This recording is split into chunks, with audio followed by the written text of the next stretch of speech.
Minutes to go. We'll leave Taylor to breathe.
Audience.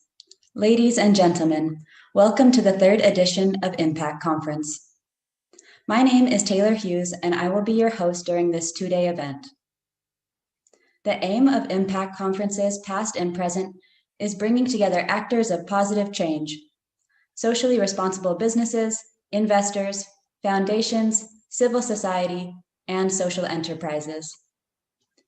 The effort is to promote the idea and importance of social impact and provide a platform for different sides in the societal and economic ecosystem to share experiences. This year, the conference also gathers the audiences of two Interreg Europe program projects, Delphin and Sea Responsible. Delphin promotes social entrepreneurship in rural regions across Germany, Hungary, Croatia, and Italy. Today, we focus on the two dimensions of this particular project. In the morning session, our speakers will discuss improving EU regional ecosystems for social enterprises. In the afternoon, the conference will focus on promoting social enterprises in rural regions. Tomorrow is dedicated to Project Sea Responsible, empowering social businesses in Central Europe, which connects entrepreneurs with social entrepreneurs through a developed platform, netforsocialimpact.eu. You will meet some interesting social entrepreneurs and learn how digitalization and COVID-19 changed their work. You will also learn about the importance of collaboration between for-profit and nonprofit companies, and how alternative funding can help in the development of social entrepreneurship. Before we get started, I would like to share some technical reminders. Most of you are joining us via YouTube, but for those of us participating via Zoom, this is a brief reminder to please keep yourself muted unless you're speaking. Comments and questions from everyone following on YouTube are really encouraged. You can comment on both desktop and mobile versions of YouTube. If you aren't logged into your Google or YouTube account yet, please do so now so that you can participate. Moderators of each session will keep an eye on your comments and questions. Now that the technical reminders are out of the way, it is with great pleasure that I hand things over to Aurora-Colapis, a researcher at the Center for Social Investment at the University of Heidelberg, who is currently serving on the board of directors of the Euclid Network. His current work focuses on social innovation, entrepreneurship, impact investing, and social impact measurement. Mr. Colapis is the author of Social Innovation, Comparative Perspectives, which won the Best Book Award of the Academy of Management's Public and Nonprofit Division. Georgie, over to you.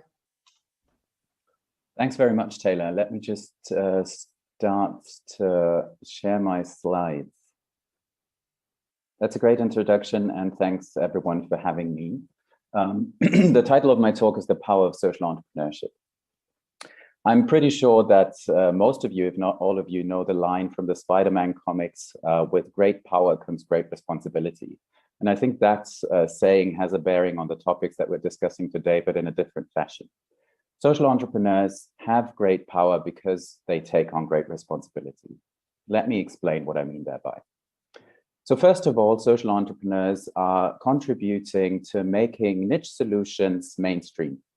What you see here is a general model of technological and commercial innovation that is looking at, how at the bottom line you see these technological niches, people are trying out new things are accumulating, and at some point, especially when the market pressure gets big enough, these things break through. So you have the socio-technological regimes that you see on the left that are breaking up through this innovation and are sort of reformed in a new constellation here.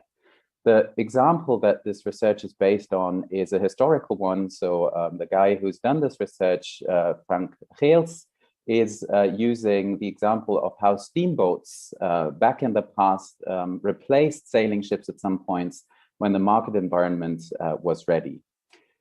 From the outset, I think the process of social entrepreneurship looks quite similar, but if you go into the details, it is very different. Just take the example of Mohammed Yunus, microcredits, and the Nobel Peace Prize that he got awarded for those. I think this example outlines very nicely that social entrepreneurship is not only about coming up with a viable commercial product, it's about much more. It's about shaping policy, it's about shaping values, it's about shaping how we think about things, and especially shaping social practices. So the big difference in social entrepreneurship is that social entrepreneurs are working these systems that you see on the left alongside promoting their innovation. And these cracks that are created in the structures and the recomposition is part of the social entrepreneurial process. This is how they bring niche solutions to mainstream and contribute to sustainable transformations. But this is only one part of the story. There's additional transformations that social enterprises are promoting. And how do we know? Because luckily we have more data available. So I'm referring here to the European Social Enterprise Monitor that Euclid Network is bringing together with collaborators in the 8 countries that you see listed here. And we are trying to bring that data to you at the European Social Economy Summit that is going to take place at the end of May in Mannheim, obviously virtually in the current situation.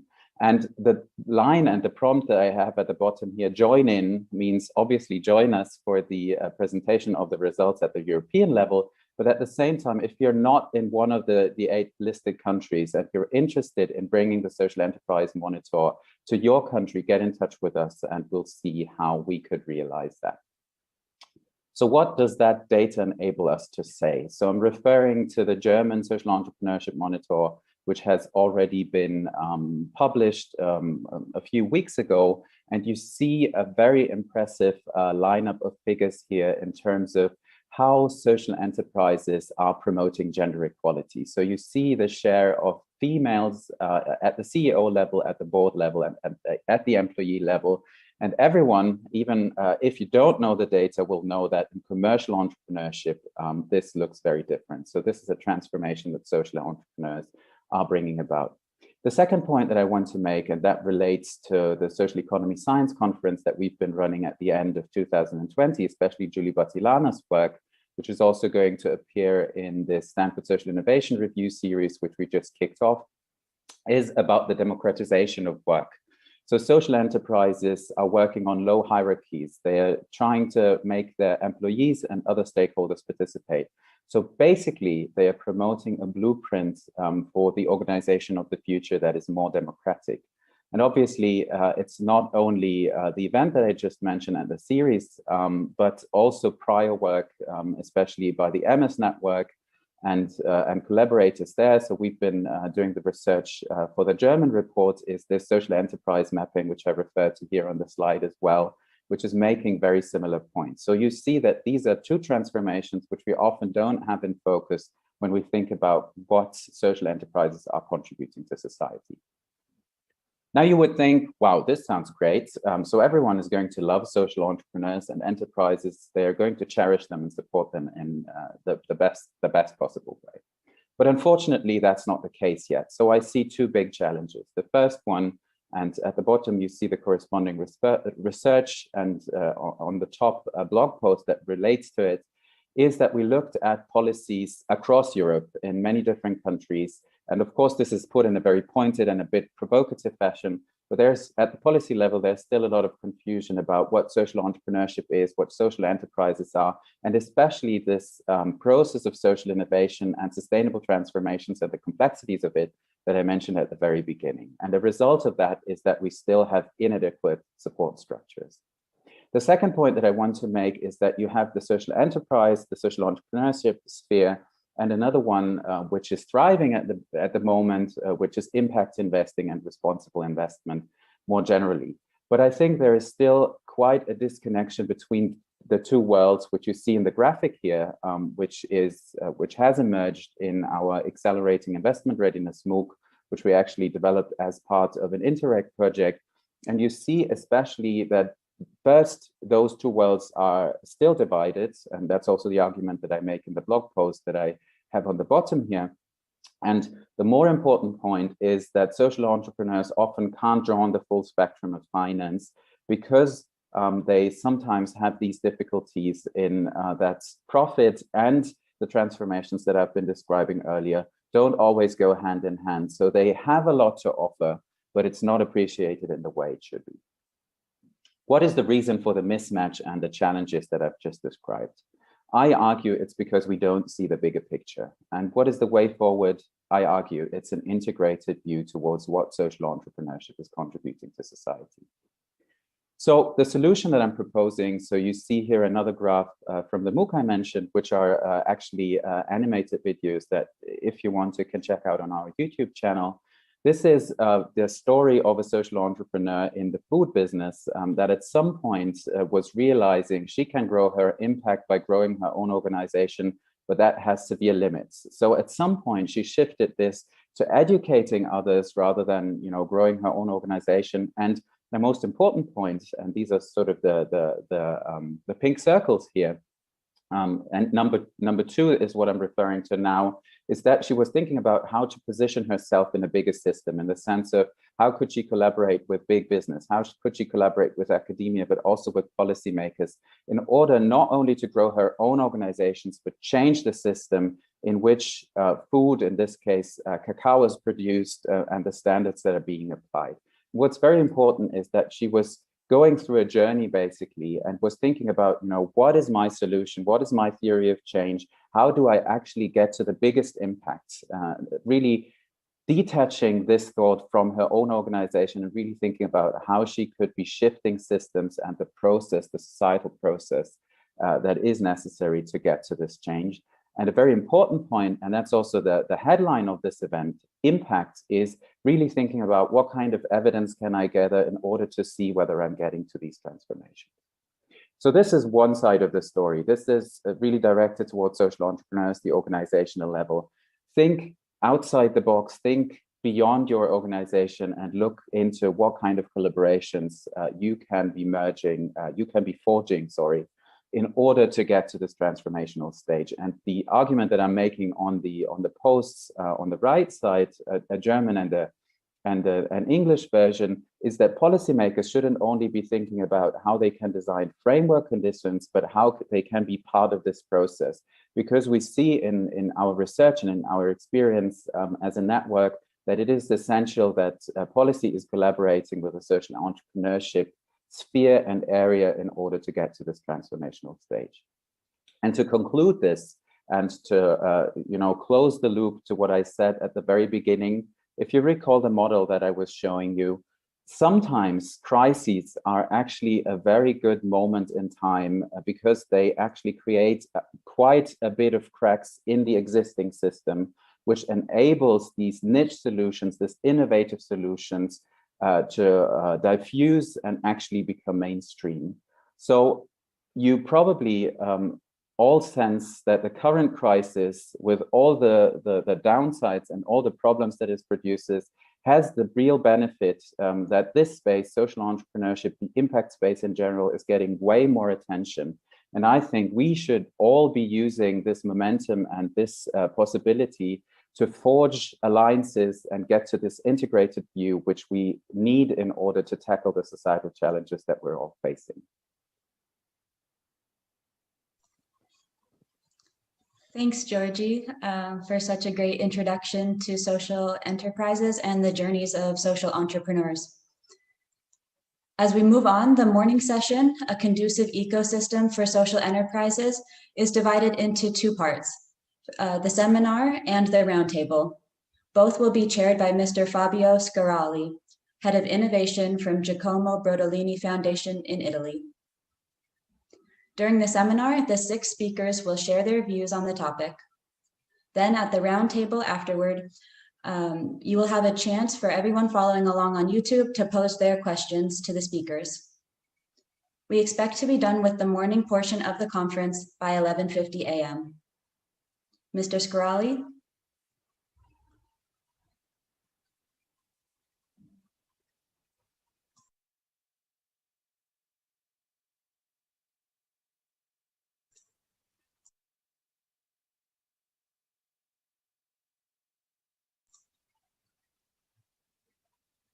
It looks like it will take just a minute for Mr. Scarali to join us.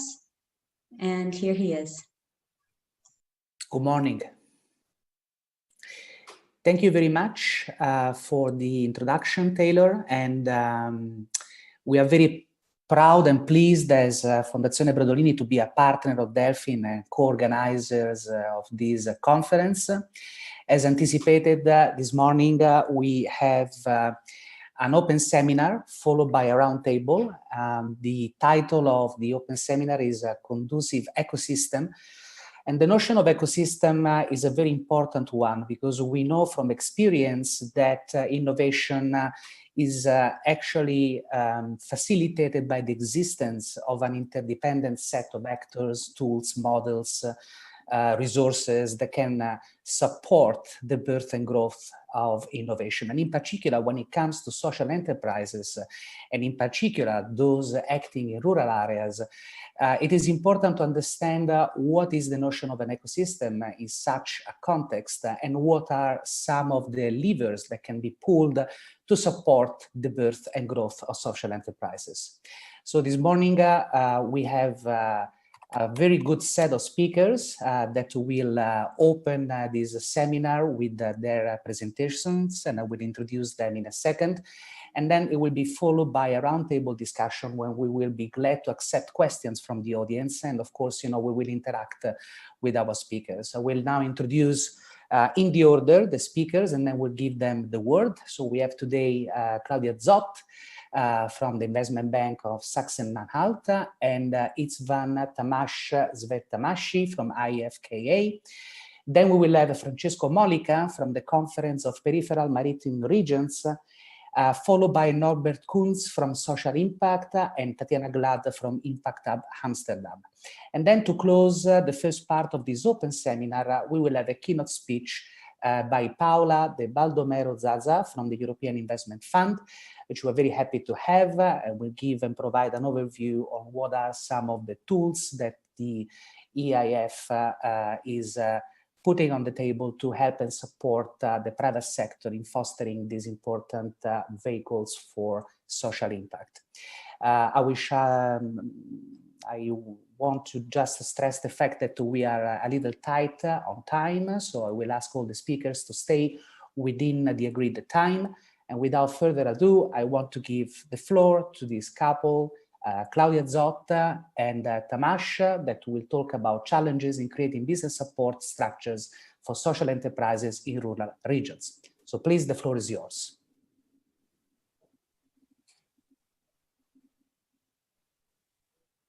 Okay, so now I'm unmuted, I hope. Yes. Can you hear me? Yes, Claudia. Okay, sorry. So thank you, Fabio, for the introduction.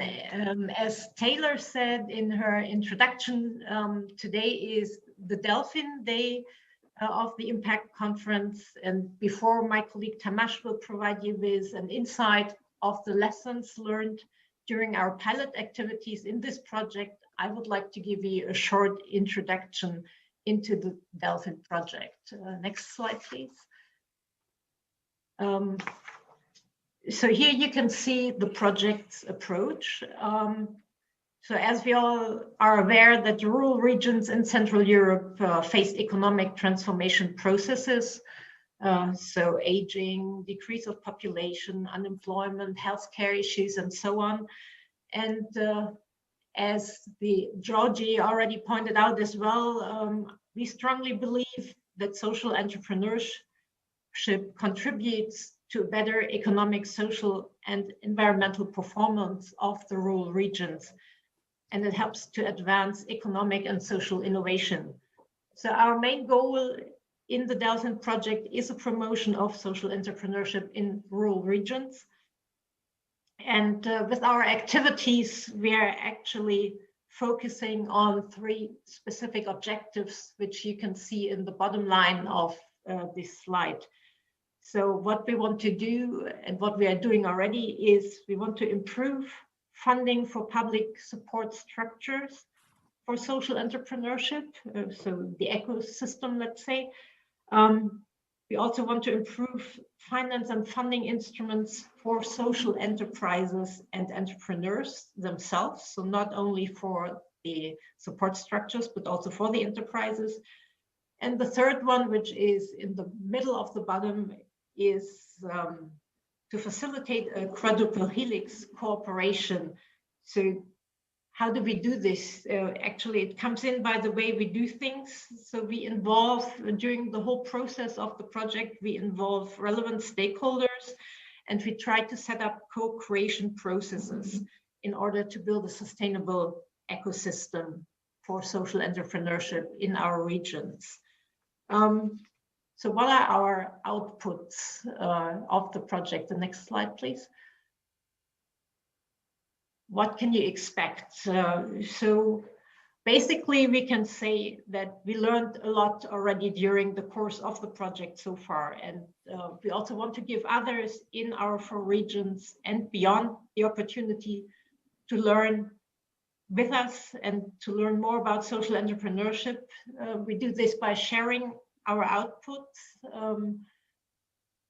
And we invite you all, like today, to discuss and work with us on how to sustainably put into practice good solutions that we encountered in the process, in the project so far, and which we have developed.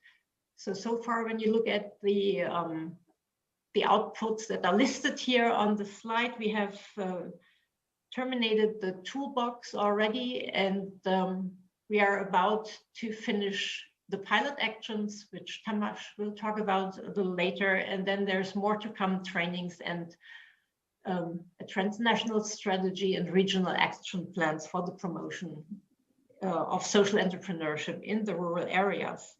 So in line with the focus of our project, we are actually putting our activities with regard to public institutions such as municipal and regional authorities, and we also address financing institutions with what we do. So these are the 2 main target groups for the trainings, and then also everything that's in the toolbox. I would like to show you a little bit what the toolbox is about. So this is on this slide because that's the output that is already available on the internet. You can find the link, I think, in the end of the presentation. So what is it actually, and who is it made for? The toolbox of Delphin is an online compendium, and it is meant to actually, as I said, it should support the local and regional authorities and also business support organizations, development agencies, and financial institutions on their way to create more and better support for social enterprises. You will find answers to those questions in the clouds. So we have structured the tools that we put in the toolbox by 3 main topics. So we have tools on business support structures and services. We also put in there financing schemes that are running or which are being tested in regions. So to address especially the social enterprises or the founders of startups.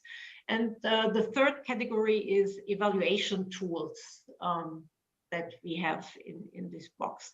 So in our view, the toolbox is more than just a collection of good practices, because each tool is actually described in very detail, and it is giving you an idea about in which development phase a social enterprise can benefit from the tool. Also, very practical steps for implementation are described. The financial and human resources that are needed in the different institutions that want to implement the tool, and also key success factors. So we think it's a quite valuable collection, and so I can just say check it out. It's already in the internet, and I will hand over now to Tamás, who will tell you more about our experiences in our pilot activities. Thank you, Claudia, for introducing the approach of the Delphin project, also the main outputs we have achieved already in the implementation or during the implementation of the project. Now my task is to explain how the recent phase, the current phase of the implementation of the Delphin project is linked to the former phase, the development of the toolbox. The explanation I would start with that our pilot implementations, the recent phase of the project implementation, is based on the hypothesis which have been explained by Claudia, which we built our Delphin project on. So I will not explain more about this hypothesis, but will focus on the objectives which created the fundamentals of the pilot projects.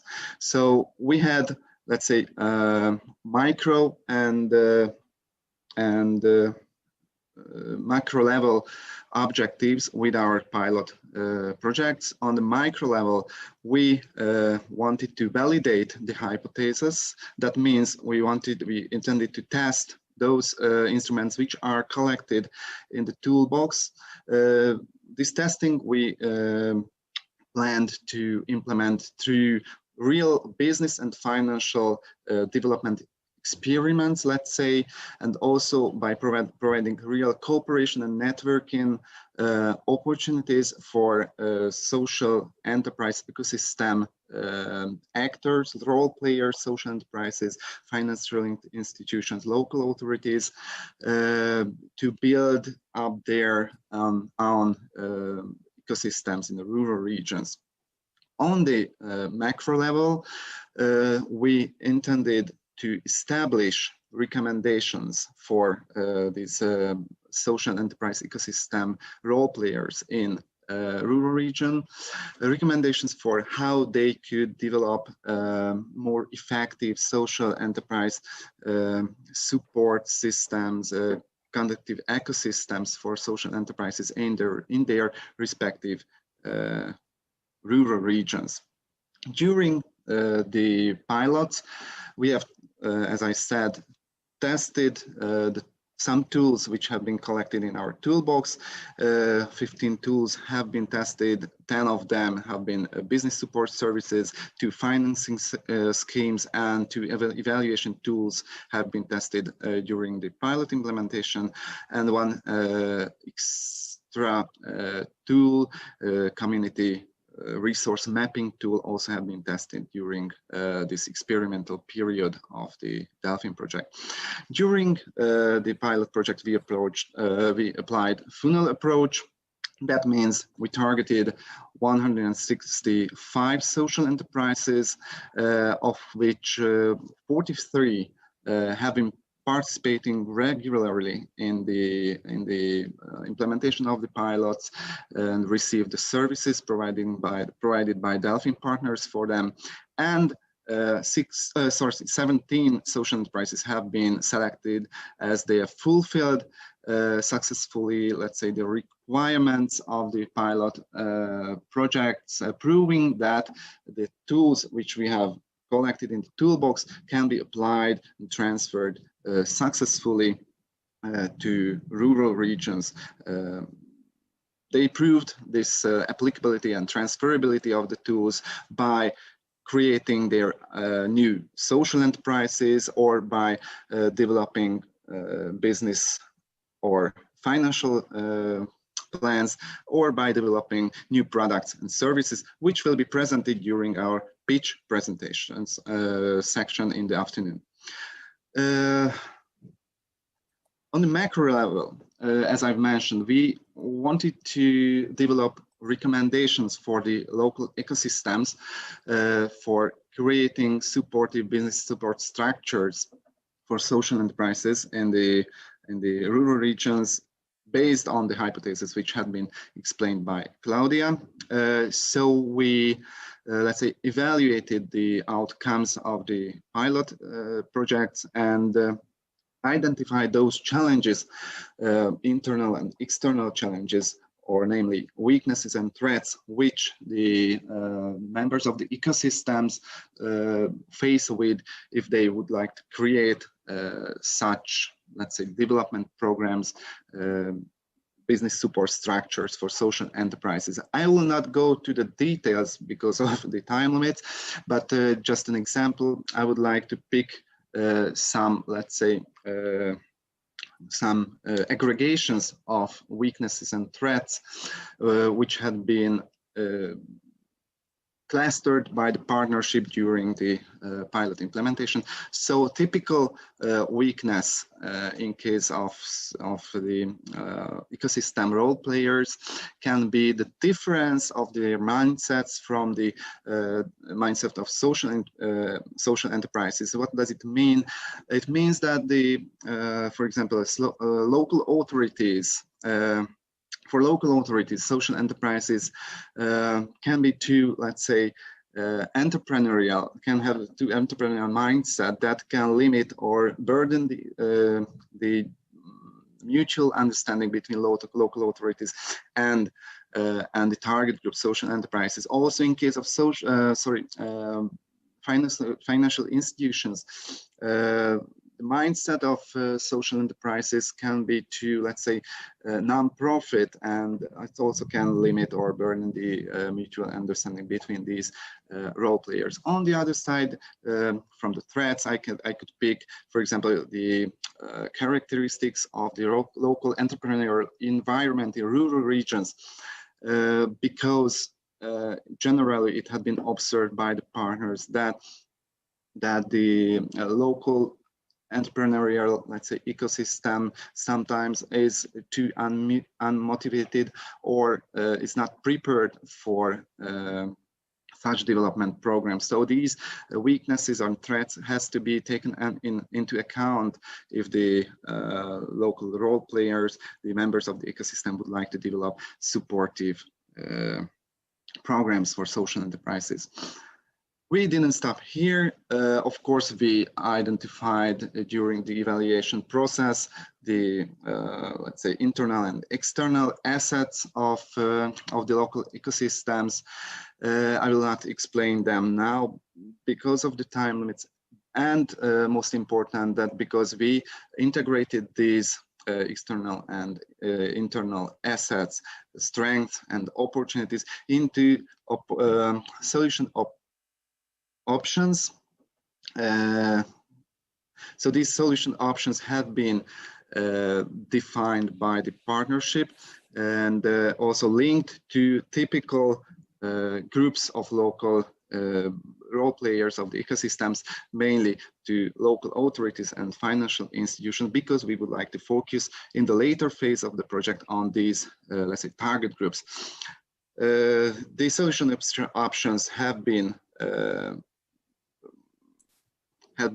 aggregated and also further aggregated, and three main, let's say, aggregations have been created of them.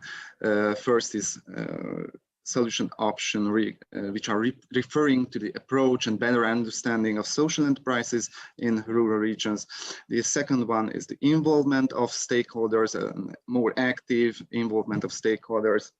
And the third one is are referring to the adoption of primarily or tested and proven business development tools within the frameworks of the local, let's say, circumstances. I will not go deeper into the details. I just would like to emphasize that these are preliminary results. We are still working on the elaboration of these results during our capacity building activities between April and October 2021. We will validate these solution options for the challenges of local rural ecosystems with our stakeholders, and based on this validation we will formulate real recommendations for local authorities and financial institutions how they should approach the development of social enterprises. So those who are still interested in this project and its outputs and would like to use the results, please, you can follow our results on our website and our social media channels. So that's from my side. Thank you for your attention, and the floor is the other speakers. So thank you very much again. Great. Thank you, Claudia and Tamás. For everybody working in the field of social entrepreneurship, we can easily recognize some of the challenges that the pilot has highlighted, and also the importance of the combination of business support services jointly with financing schemes that can work for these kind of vehicles.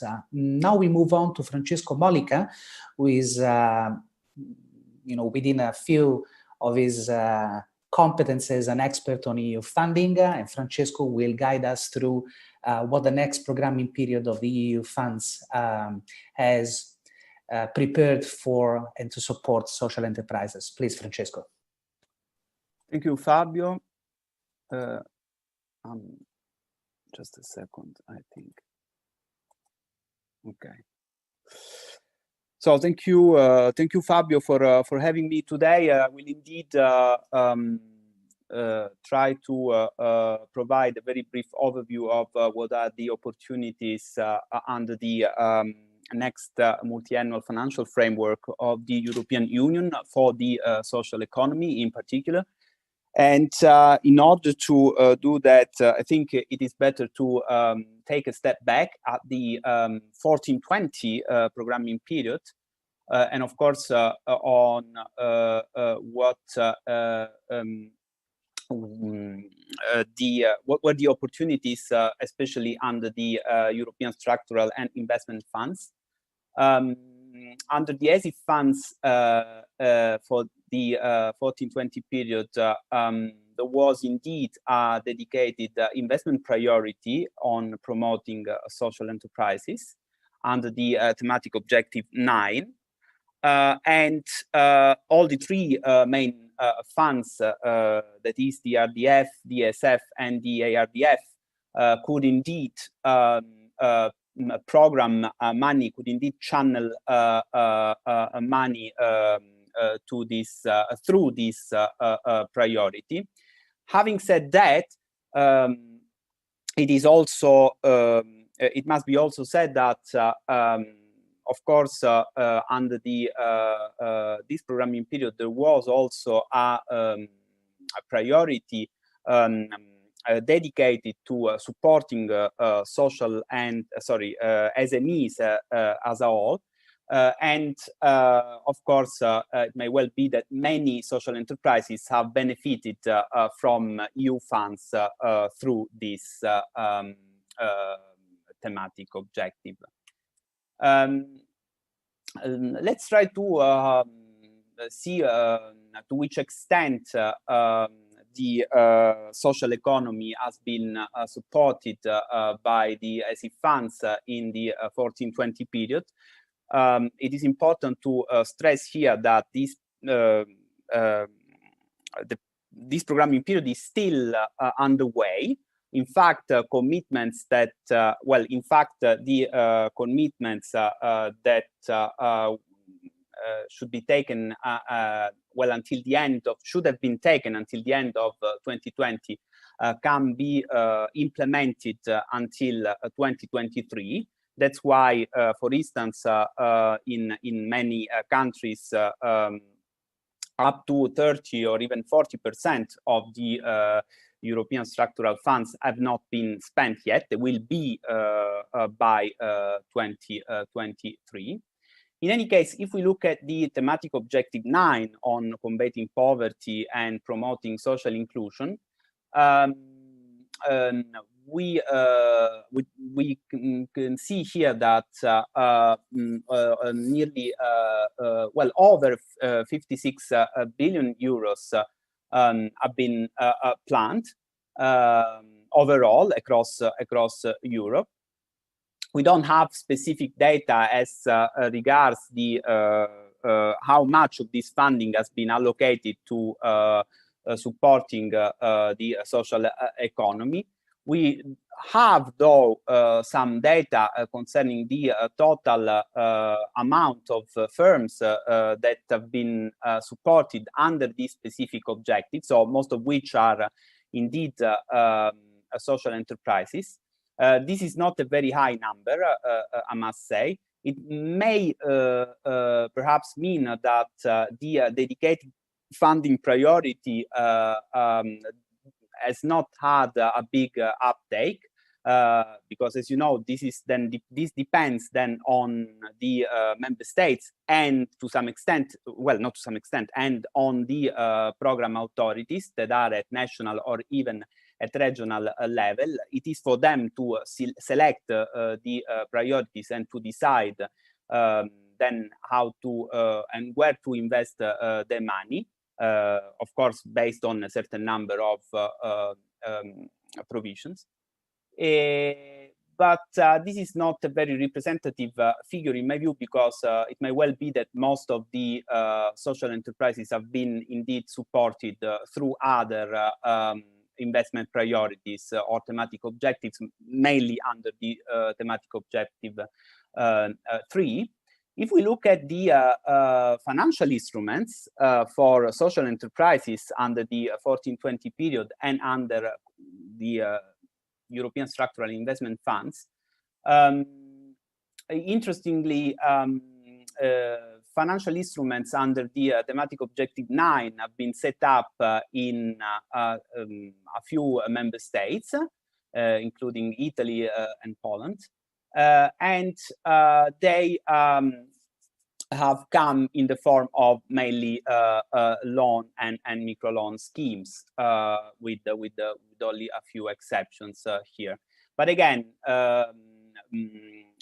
if you look at the whole panoply of financial instruments that have been put in place under the programming period, especially under the mostly RDF thematic objectives, and in particular the thematic objective 3, it is indeed, I think, that it might well be that most of the social enterprises have been perhaps benefited through other thematic objectives, also in terms of access to the financial instruments.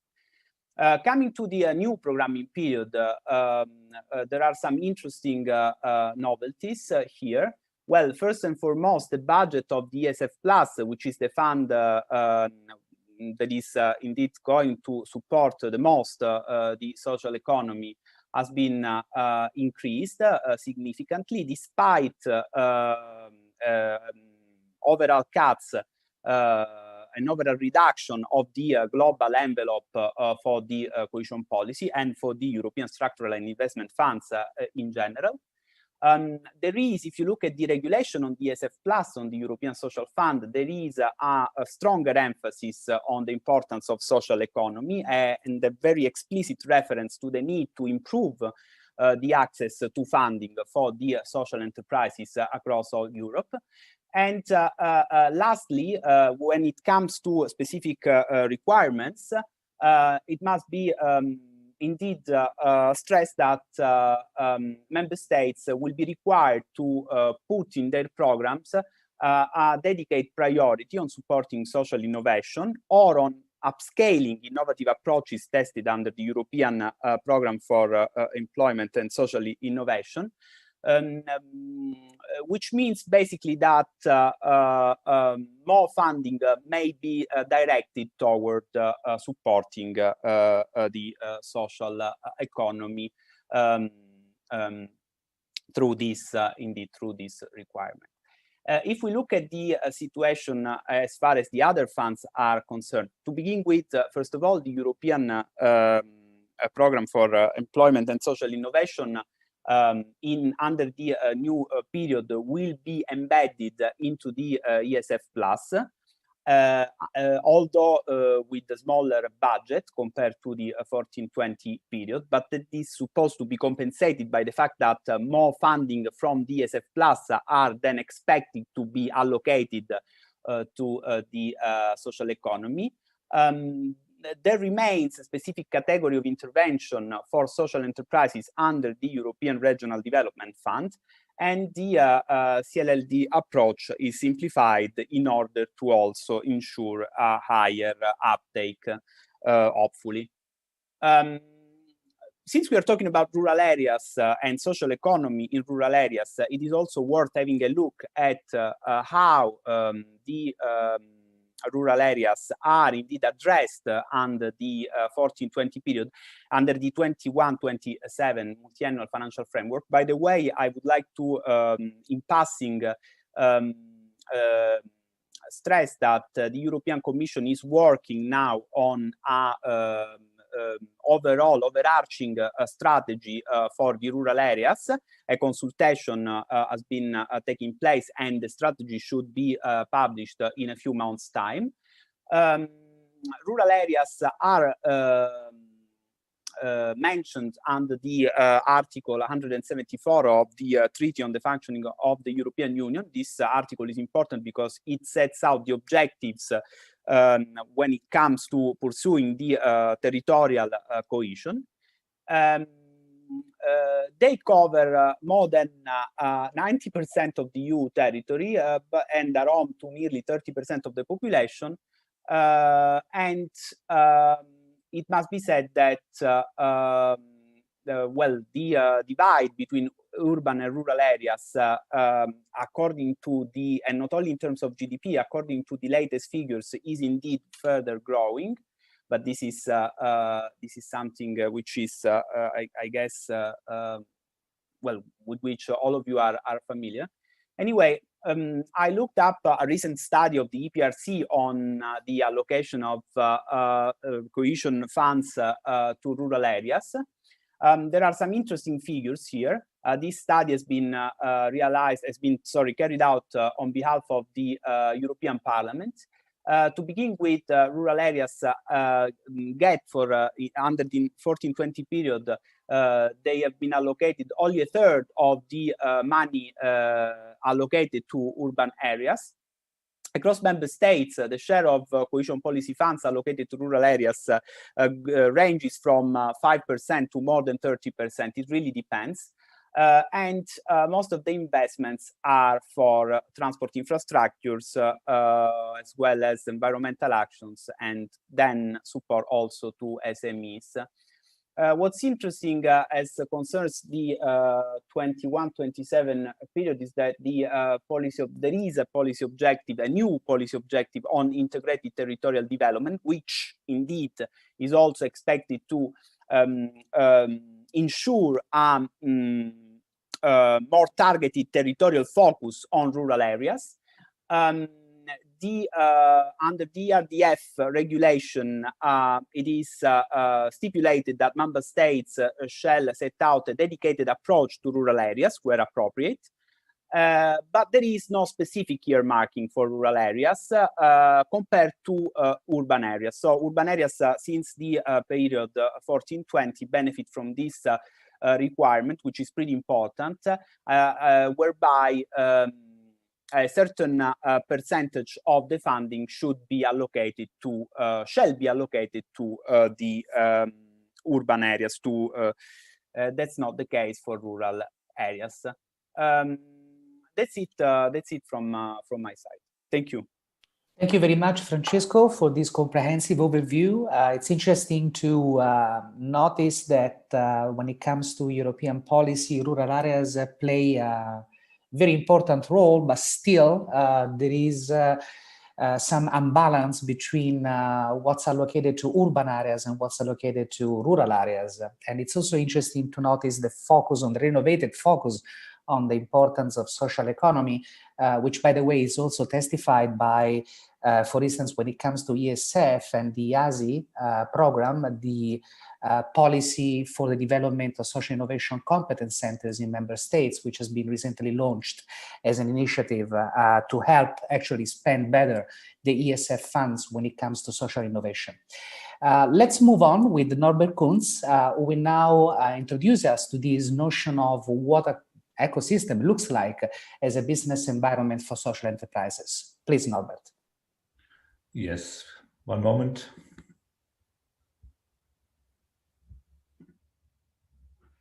Yeah, good morning. Thank you, Fabio, for the introduction. My name is Norbert Kunz. I'm the CEO of Social Impact. The Social Impact is a non-profit organization. We see us as a social enterprise and as an agency for social innovation. Specifically, that means that we develop innovative products and services which have a social impact. In addition, we support social startups. Over the past 10 years, we have set up more than 500 social enterprises in Germany. We are localized in 10 big cities in Germany, and we are also the lead organization of the National Competence Center of Social Innovation in Germany. 1 year ago, we have established the first social impact lab in rural areas in Brandenburg. Our goal is to promote the settlement and foundation of social enterprise in rural areas, and also to support the development process of civil society initiatives. The starting point, like Fabio mentioned before, the starting point of our consideration was the observation that urban and rural development processes are proceeding at different speeds, and the development gap is widening. In parallel with the development of our range of services in rural areas, we conducted an analysis of the current situation in rural areas. And I will give you a short snapshot about the results, what we have analyzed in the rural area of Brandenburg.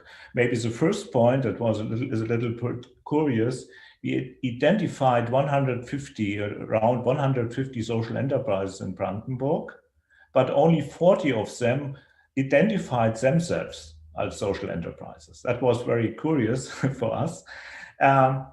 So also we were very interested to see where the social enterprise are located in Brandenburg. First, I will give you a small overview about the conditions. That's not new, that's not specific, because I think in all rural areas in Europe has more or the same problems. We have sorry, I go ahead with my presentation. We have low population density, we have long distances and poor transport conditions, older population, lower purchasing power in rural areas, and also low corporate density. That means the starting conditions for entrepreneurial development must be set as rather difficult, specifically for social enterprises. On the other hand, if you look to specifically to Brandenburg, we know in the center of Brandenburg, Berlin is located. And there are some trends. So we have a trend of urban migration. For various reasons, young people, specifically in the age between 30 and 50 years, they move to Brandenburg and are looking for new opportunities. And even with the COVID-19 pandemic, it's going faster. Then we see that the regional densification of social entrepreneurial initiatives, they are not regionally balanced, but we have regional clusters are created. Then we realize that that people who move from Berlin to Brandenburg, the decision to choose the location is not based on entrepreneurial considerations, but on the quality of the place where people live and work. So it's more how we can work to have better lifestyle, but it's not based on entrepreneurial decision-making processes. And also we realize, that we'll go to this later a little bit deeper, that the foundation processes are associated with real estate acquisition. So it's not comes from the entrepreneurial side, it comes much more from other aspects. I show you in the next how we find how the social enterprise are located. People in the center of Brandenburg, we have Berlin, and we have some clusters. One big cluster is in Potsdam. That's a big city with 250,000 people. That is not really a rural area development processes. But you can see on the other parts in Brandenburg, it's very fragmented. So we have 2-3 clusters, but a lot of areas we have almost no social enterprises in Brandenburg. But we could identify is that social enterprise, if they are located in specific areas, have a positive impact on the region. So on the one hand, they are developing new supply structures and emerging rural areas, where we could see that they have created a lot of new jobs in the rural areas, and also the attractiveness of the place is be strengthened to the set down of social enterprises. And we could realize that social entrepreneurial initiatives attract guests from urban areas into the rural areas, and even they motivate other social enterprises to set up their own business in rural areas. So they have a positive impact to the development processes of the region. But there are also some specific consultations needed to develop social enterprises. Like I mentioned before, the choice of location does not take place according to the entrepreneurial criteria. So people find a nice farm, or they find an old station or something like this, and they start to love this place, and then they started to buy this farm, and then they start, in the second step, they start to make their business. When they're deciding on a location, questions arise not only about the corporate financing, so it's getting much more complicated because they have to also find a financing for the real estate. And the choice of the business support started in the moment. If they have the place, then they think about the opportunities, what they can do as a business. So that's also other way around, as we usually know in urban areas. Then the expansion and renovation is in the foreground. It's not the business concept is in the foreground. In the foreground of the development process is the installation of this new place. And that means if they started to find first a place where they can settle down, and then they look to the opportunities of business, it makes the whole process much more complicated than in other frameworks.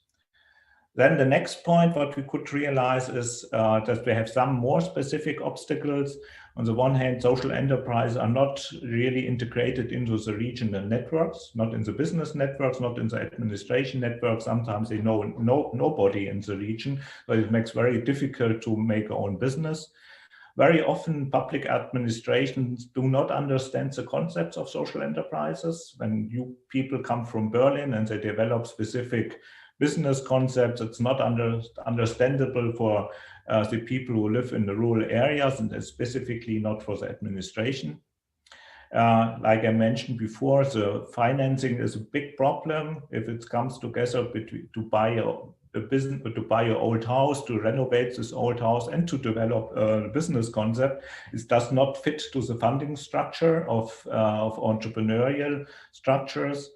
And the most consulting services are also not able to support social enterprises, and specifically not in Brandenburg.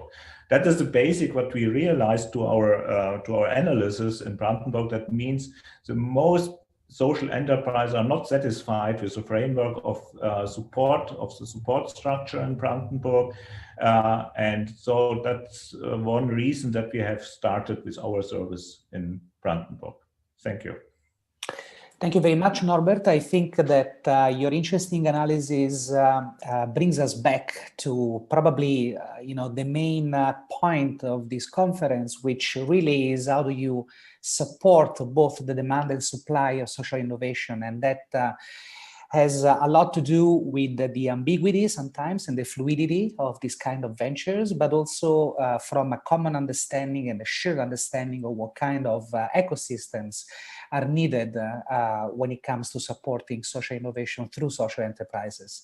And actually, you also anticipated a bit what are some of the potential benefits of having locations or relocations of social enterprises in rural areas, and the impact that they can generate, not just in terms of jobs, but also in terms of impact. And that is a sweet introduction to our next speaker. Tatiana Glad is a founder of Impact Hub Amsterdam, and then she will delve more into the social impact by social enterprises. Tatiana, please. Super. Well, thank you very much for having me this morning. So I'm going to touch a little bit on impact from a practitioner's perspective. So those of us who are working on the ground and trying to create systemic change. And so this is a little bit of framing that we've taken on, particularly with the pandemic, is that the impact that we're trying to have in our area and in our region, and likely beyond, because the supply chains go way beyond just where the entrepreneurs sit, is to make a systemic shift towards a new economy, and not just through the direct impact of the entrepreneurs themselves, but through creating a stronger community and an ecosystem around that. A little definition, just for the sake of not to get into definitions, but we use the word impact and social a little bit interchangeably here. So I know that there's a whole field of social entrepreneurs. We found that a little bit limiting from a practitioner's perspective, because often people put us in the box of thinking it's only about making social impact, when a lot of the entrepreneurs are trying to work across what would be sort of traditionally known as the triple bottom line, and really looking at the social, ecological, and economic impact. And so this is our little working definition, those that really operate at the crossroads of entrepreneurship and impact, and really having that impact first commitment. So looking for those measurable positive impacts in terms of the issues that they're aiming to tackle. And so this is really quite important for me, because I take this little picture, which is just a sketch that reminds me that any of us who might not even be an entrepreneur, an impact entrepreneur, can probably sit, on this in the place of this person and imagine what it's like to have a bigger vision when you see something broken before you. And so whether you see our healthcare system, whether you see our ecological system, our food system, we're seeing the brokenness, and yet we carry this vision. And so often the entrepreneurship starts with an attitude, and it starts with a conviction. And this is also for people in organizations. Some of you might be intrapreneurs and trying to work for change within an organization that has resources to do something differently, to seek innovation. But regardless, whether you're already in an organization or on your own, you really need an ecosystem to help to grow more than what you see possible. And so to me, this is an interesting continuum that was developed by Nesta and Young Foundation, and it's showed up in many forms. And I only offer it here because when we're starting to look at the question of how we make impact visible and how we start to measure impact, which is a question I know we'll carry on later on, is that I find this continuum quite useful to start to pull apart the sort of complexity of when we're talking about impact. And some of it for some people is more social, some of it is more financial. You know, there are ways that social enterprise shows up and it's much more on the charitable end, you know, but a strong activist perspective perhaps, you know, and there's some that are showing up through traditional business, where businesses are starting to become B Corps and start to look at how they embed this sort of socially entrepreneurial way of working in their traditional business. So I find this continuum useful because then again, you know, you can put examples here, and not for the sake of categorizing, but we find it very useful to start that conversation about those gray areas. You know, and it's one thing to do a sort of an academic study and put social enterprises or impact entrepreneurs into certain boxes, but to notice how some of them have moved sometimes from the social area, trying to become a little bit more, you know, financially stable and embrace business models so that they can actually have more impact. And some have moved the other way and started very much seeing a business opportunity and moved towards embedding themselves much more strongly in a sort of solidarity or social economy. And so I just offer this, you know, as a perspective that we need to work across this. And often when we're looking at building an ecosystem, we actually need to actively seek out those diverse players. So how do we work with a bank? How do we work with a traditional NGO? You know, where do we find ourselves as we develop? And then when we look at defining impact, and so for example, here, and you can take any SDG or you can take a topic that you're interested in, you know, what's interesting here is, and again, it's not so much about these individuals, is that when you take an ecosystemic approach, or like we have been cultivating community, often people have said to me, you know, which is the solution? Which is the big solution? If we were to scale it, this will solve the big issue. And my answer is very much that it comes in the diversity of approaches. And so not any one of them might be the solution, but the fact that we bring diverse players together, we're able to talk across the spectrum from activism to business, but really support those somewhere in that blurry area in the center to find the right models and to be able to scale and learn from each other as a cohort or as peers in this actually makes such a big difference to be able to accelerate not only our learning, but to accelerate our impact making and accelerate the relationships across an ecosystem, which leads to much more symbiotic change and change that sticks. So this is our approach, and this is our little diagram. So we put the cause at the center, and we say, okay, what is it that we want to shift as a community? And we have a few different, you know, ecosystems that we work on. And one of the examples I'll get into is our food ecosystem, because I thought that really bridges being urban entrepreneurs as well as working with our rural region. And what we do, those blue dots around the right-hand side there are very much what we offer directly. We try and cultivate insights from our ecosystem and make them visible through publications, through events, and through different ways of partaking in studies as such EU programs. We look to activate, where do players who are not yet aligned with impact or not yet knowledgeable about impact, how do they come into and step into the space? So whether they are an SME, whether they are an individual who might be stepping out of their corporate job, you know, whether they are a public sector, public authorities who, you know, don't quite understand what we do, because as Norbert says, you know, that has been the case. How do we actually activate the learning there and allow people to step in a way that they can actually get involved? We do a lot of source and match. This has been growing as well, of pairing up entrepreneurs with those that need them. So for example, we're running a program with a bank and their clients to look at how SMEs can move towards sustainability. And as opposed to hiring consultants to give them advice, what they do is they go into business with the entrepreneurs. So this is a win-win. So how do we create a larger social economy is by people being in business and being able to try and support each other in their joint goals, and accelerate a number of acceleration programs to try and grow and scale more impact entrepreneurs, and to grow them together with a systemic perspective. What you see on the left-hand side is we see that what's really important also to make a shift, an ecosystemic shift, is to involve that next generation, the young impact makers, the ones coming out of school, the ones that are becoming increasingly disillusioned that their education is not serving the vision that they have for a more sustainable society, those that are quite upset about what's happening, is how do we channel that energy, that next generation, into being a part of this ecosystem and taking a real stake in the change we want to see in our areas. Access to capital, working with funders, impact investors, and the broad range of capital providers is super important.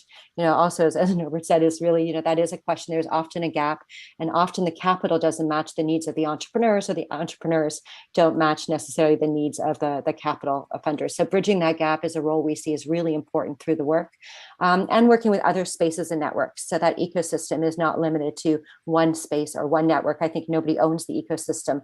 So if we put food at the center, we need to be working with other spaces and networks and creating a space. And of course, depending on the issue, there's all kinds of other pieces of that ecosystem that lead to change. So I wanted to give you an example here, impact the food chain, because I think this is very much about, also overcoming that suspicion that tends to exist between urban and rural areas. That's what we found. The farmers were really, blaming the city folk for not understanding sometimes, where their food comes from, or being quite suspicious of some of the approaches, perhaps, to changing the food chain. And on the other side, a lot of us in the cities don't often know where our food comes from. So we really found this way to start to bridge that city and rural by working on the food chain and how to create a more sustainable, connected food chain and shorter food chains. And then we also found with the pandemic that this also created a lot of collaboration when the hospitality and restaurant catering sector was really, really hard hit. So for us, what we found in our community was that not only, in the external, that in the Netherlands, this is one of the largest sectors, economic sectors, but what we also found was that there are a lot of individual entrepreneurs starting to want to get creative with plant-based foods, or with innovating different materials, or just, wanting to grow food locally, or wanting to challenge, the criteria by which food is showing up on supermarket shelves, or how we're moving it around. So we found by aggregating a lot of these diverse interests, bringing it together in an ecosystem approach and putting entrepreneurs at the core, we were able to start to see some tangible shifts. So this is, it's hard to view this, and you can download it from our publications section of our website. But what we started to do was really map across the Netherlands, who are some of the innovative players, and how do we categorize them in terms of funders or networks or such that are working already on the shift to the sustainable food chain. And so really it's looking at all these individual players and making visible to them how they aggregate in terms of there's a system visible already. It's not something new we have to create. There are many, many people there we can leverage change with already. And so for us, our value added is really about how do we enable entrepreneurship? How do we really build the capacity, and use those toolkits and such and bring it alive? And so here are just a number of ways we did, moving from really working on business models that work, saying that you really need to, validate and a good idea isn't good enough to make it stick and make it become part of our new norm, and really our new economy, right through to kind of looking at soft landing, going, we can work between cities. How do we use our impact network to get food entrepreneurs here to work, for example, with the ones in Berlin and vice versa, and create translocal approaches to widen out the ecosystem in a healthy way, right to, let's say the last one, the organic food against climate change, working with organic food companies to say entrepreneurs have solutions, and we actually have a bigger issue here to tackle together. So we need to grow it, and we can't have good players compete with each other. We have bigger goals to tackle together. So there's a few ways we've done that. And so there are individual examples, and one of the biggest arguments we get is that any single one of these, don't have the solution. But what we found is that when they've come together and they got to know each other through the program, what happened during COVID when everything was hard hit was they found solutions together. So for example, the ketchup project working with, waste tomatoes to make really delicious ketchup, could really galvanize this idea of like going, there's so many wasted tomatoes that are not going to restaurants because they're closed, could really work with the farmers to repurpose their waste and find new solutions. And so did, all of these others. And so we published 2 insight reports. These are in Dutch. There's an executive summary in English, really looking at what we're learning bottom up. So I think, the bottom up does meet some of what some of you guys are working with, really across Europe more systemically, and, with the academic rigor you have is, and I think that we really meet somewhere here in the middle, is that what we've found is that the innovation that's happening on the ground through relationships of entrepreneurs with each other and with their beneficiaries through the ecosystem, be they farmers, be they scientists, be they the sort of, I'd say, the supermarkets and such like that, is that what we found is that here we say COVID-19 was really a turning point, was that the innovations that they found were really about saving farmer livelihoods, and actually educating the rural and the urban environment on where their food comes from and being able to source in healthy ways. So we've seen a tremendous shift over the last couple of years, and particularly in the last year, through the social cohesion that's been provided by entrepreneurs working with each other. And so this is really how we sum it up. And coming into this event, with our premise that we really believe it does take collective action to make that change happen, that I really carry with me the question into this event, and I know we'll discuss a bit about how can we measure and make visible all this impact that they make without reducing it to metrics, in a book. It comes back to that original picture I have of sitting, sitting on that stoop, looking out at the forest and saying there's a really strong intent and there's context and there's vision that needs to be taken into account. So I think I'll leave it at that. Great, Tatiana, lots of interesting food for thought, given that we're talking about food systems, and interesting to hear the perspective of a practitioner, but also of an organization such as Impact Hub that has a very clear role in ecosystems, which is the ecosystem builder or enabler. Because I think the notion of not a single social entrepreneur can change the system, but if you try and put them all together, then you can probably scale up their impact and build maybe new kinds of supply chains or new kinds of collaborations across sectors between for instance the food industry and the restaurants industry, and so on and so forth. So we'll come back to that, not just in the dialogues in the afternoon, but also maybe in the question time that we have after our keynote speaker for the day, that is Paola de Baldomero Zaza. European Investment Fund is a big player in Europe, is one of the major European Commission's arms when it comes to the money supply chain. So it's going to be interesting to hear from you what the EIF is actually doing and is planning to do to mobilize also funds from the private sector, so to put public and private sector together to reinforce this notion of social enterprises. Please, Paola. Thank you very much. I am very glad to be here today. And to me, before I enter into what the EIF is doing, I would like to ask to think and reflect a little bit what a healthy ecosystem looks like. What is it, a conducive ecosystem? And to me, it's very simple. Basically, a conducive ecosystem means that whenever an entrepreneur is looking for financing, they're able to find it. They're able to find it in the right conditions given a specific risk profile. But so I'm going to now share my presentation and I'll walk you through what are the issues that entrepreneurs are finding.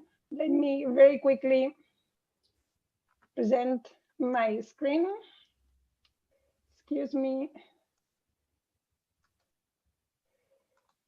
And I hope you can see properly. Excellent. Okay, great.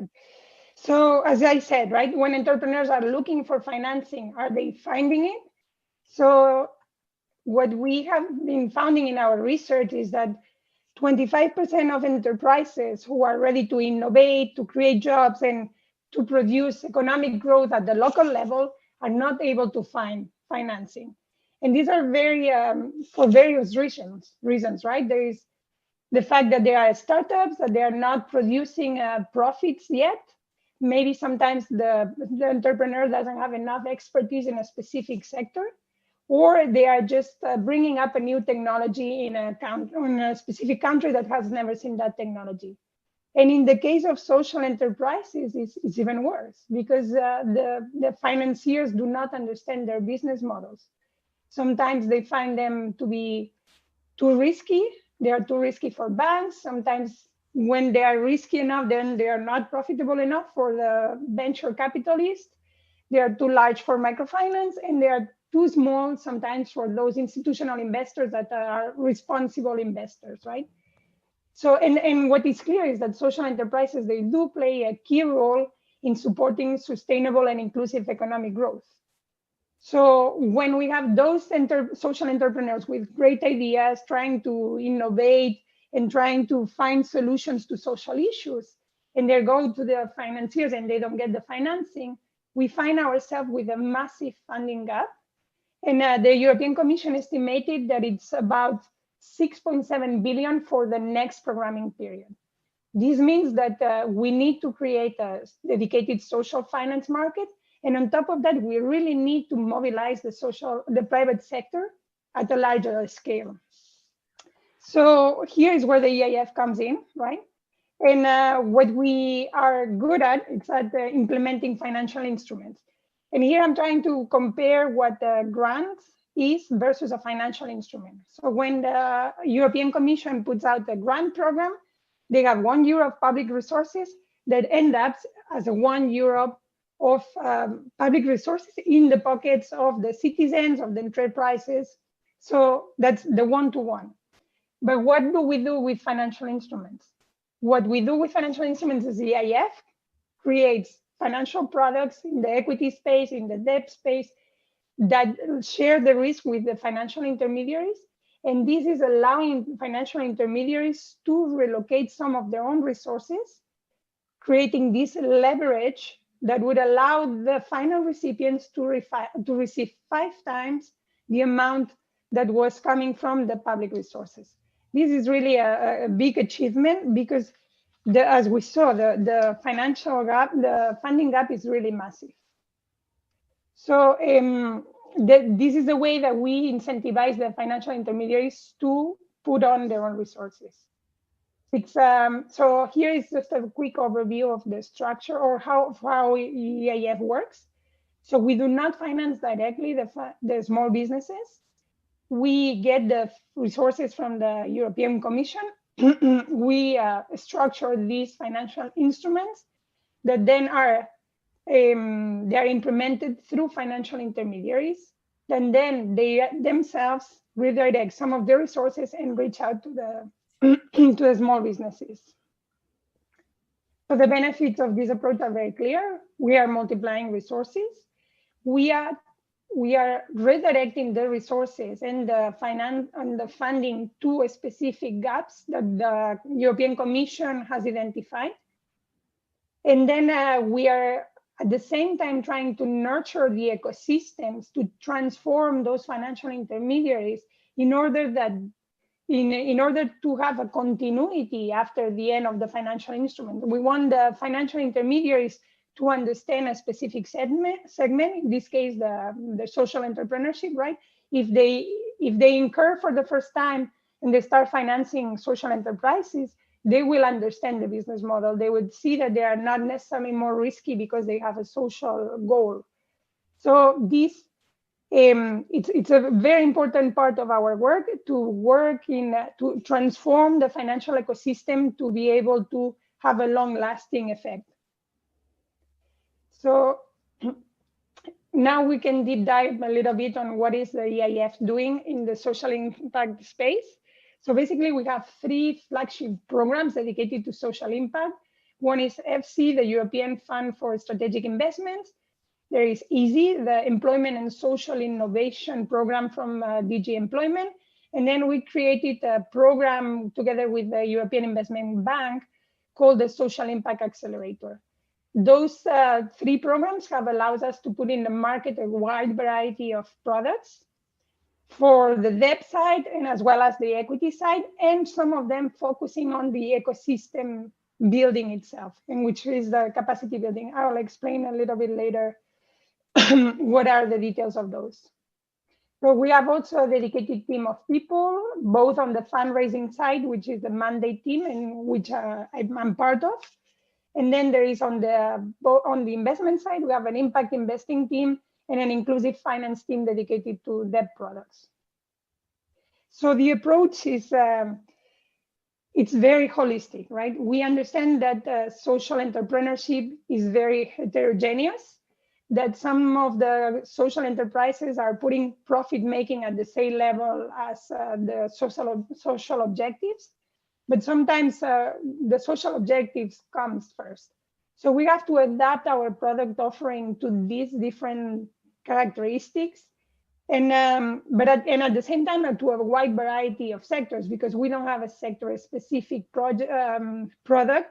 So the product needs to be able to finance projects in social inclusion, employment, healthcare, education, all of those. The key is that they do deliver on impact. And for that, we have developed very valuable expertise internally. We understand that there are many dimensions that are relevant when one evaluates the access to finance for social enterprises. There is the business model that it's relevant. Sometimes it's the stage of development of the social enterprise.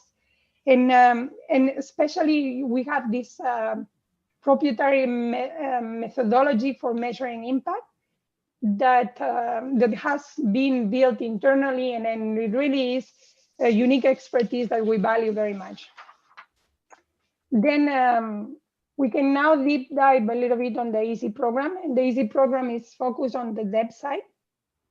The EASY program relies on 3 instruments. Then first there is the guarantee instrument, with we share risk with the financial intermediaries, and then the reduction in the risk exposure for the intermediaries needs to be translated into better terms and conditions for the small businesses. In this case, the social enterprises or the micro enterprises. So sometimes it translates into reduced collateral requirements or an interest reduction.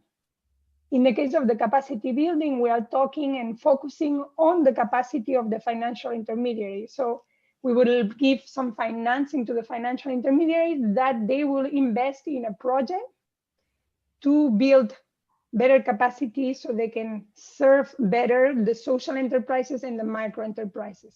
Sometimes it's an IT system that it would be allowing them to have digital banking.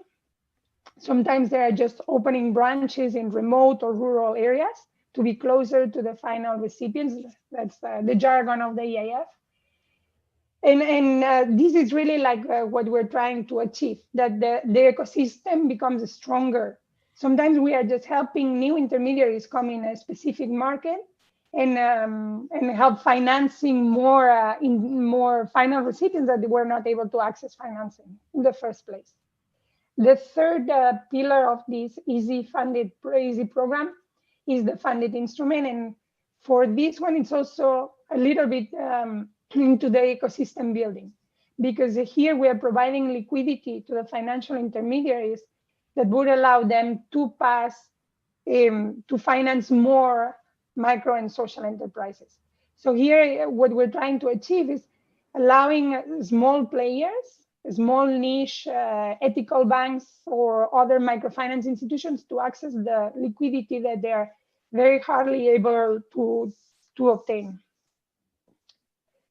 Now, quickly on the impact investing side, on the equity instruments, we have been relying on mainly 2 programs, 2 sources of funding for us, one being the Social Impact Accelerator, which was launched together with the European Investment Bank, and the EFSI, which is the European Fund for Strategic Investments that the European Commission launched in 2015.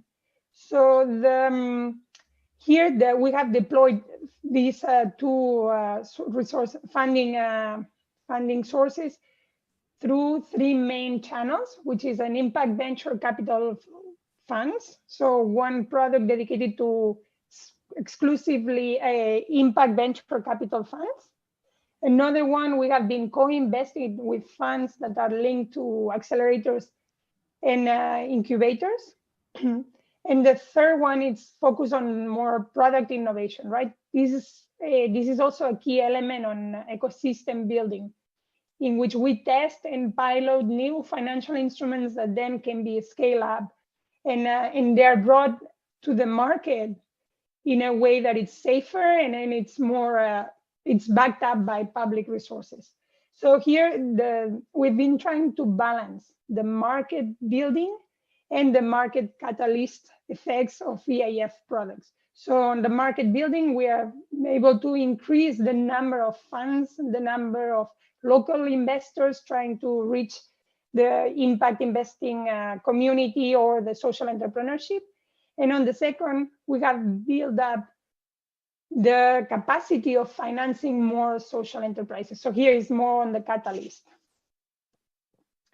So again, I would like to point out that we have this ecosystem approach in which we look at so many dimensions at the same time. We look at the dimension of the development stage of the final beneficiaries. So whether we need to focus on the incubation and the acceleration, whether we need to accompany those startups from the very beginning with sometimes small loans and they stay in that stage. Sometimes we need to help them scale up. And for that, they would come some impact investing funds. And also sometimes it's just a matter of providing funding to social innovations that then they would be testing with a payment by results scheme that would be scaled up afterwards by public resources, by public programs. So we are trying to move all the pieces at the same time, and trying to bring all the actors that will build this long-lasting change in the ecosystems. So here, this approach has really brought us very successful results to date. And since we started in 2007 with a very humble and modest incursion in the microfinance sector, has turned out to be more than 1.4 billion of public resources dedicated to microfinance and social enterprise finance. Since 2015, we've been able to commit 1 billion of resources to financial intermediaries that are expected to generate 5.6 billion of financing for micro and social enterprises. And of those, so far, 155,000 companies have already accessed financing all over Europe, and including some other countries that have been able to buy into the programs of the Commission. Finally, we're trying to also bring new forms of intervention, and we have been successfully implementing pilots in payment by results, or sometimes they're called social outcome contracts or social outcome bonds, social bonds, sorry. We've been incurring into the accelerators and incubators segment to kickstart some social enterprises that have the potential to scale up with their innovative solutions.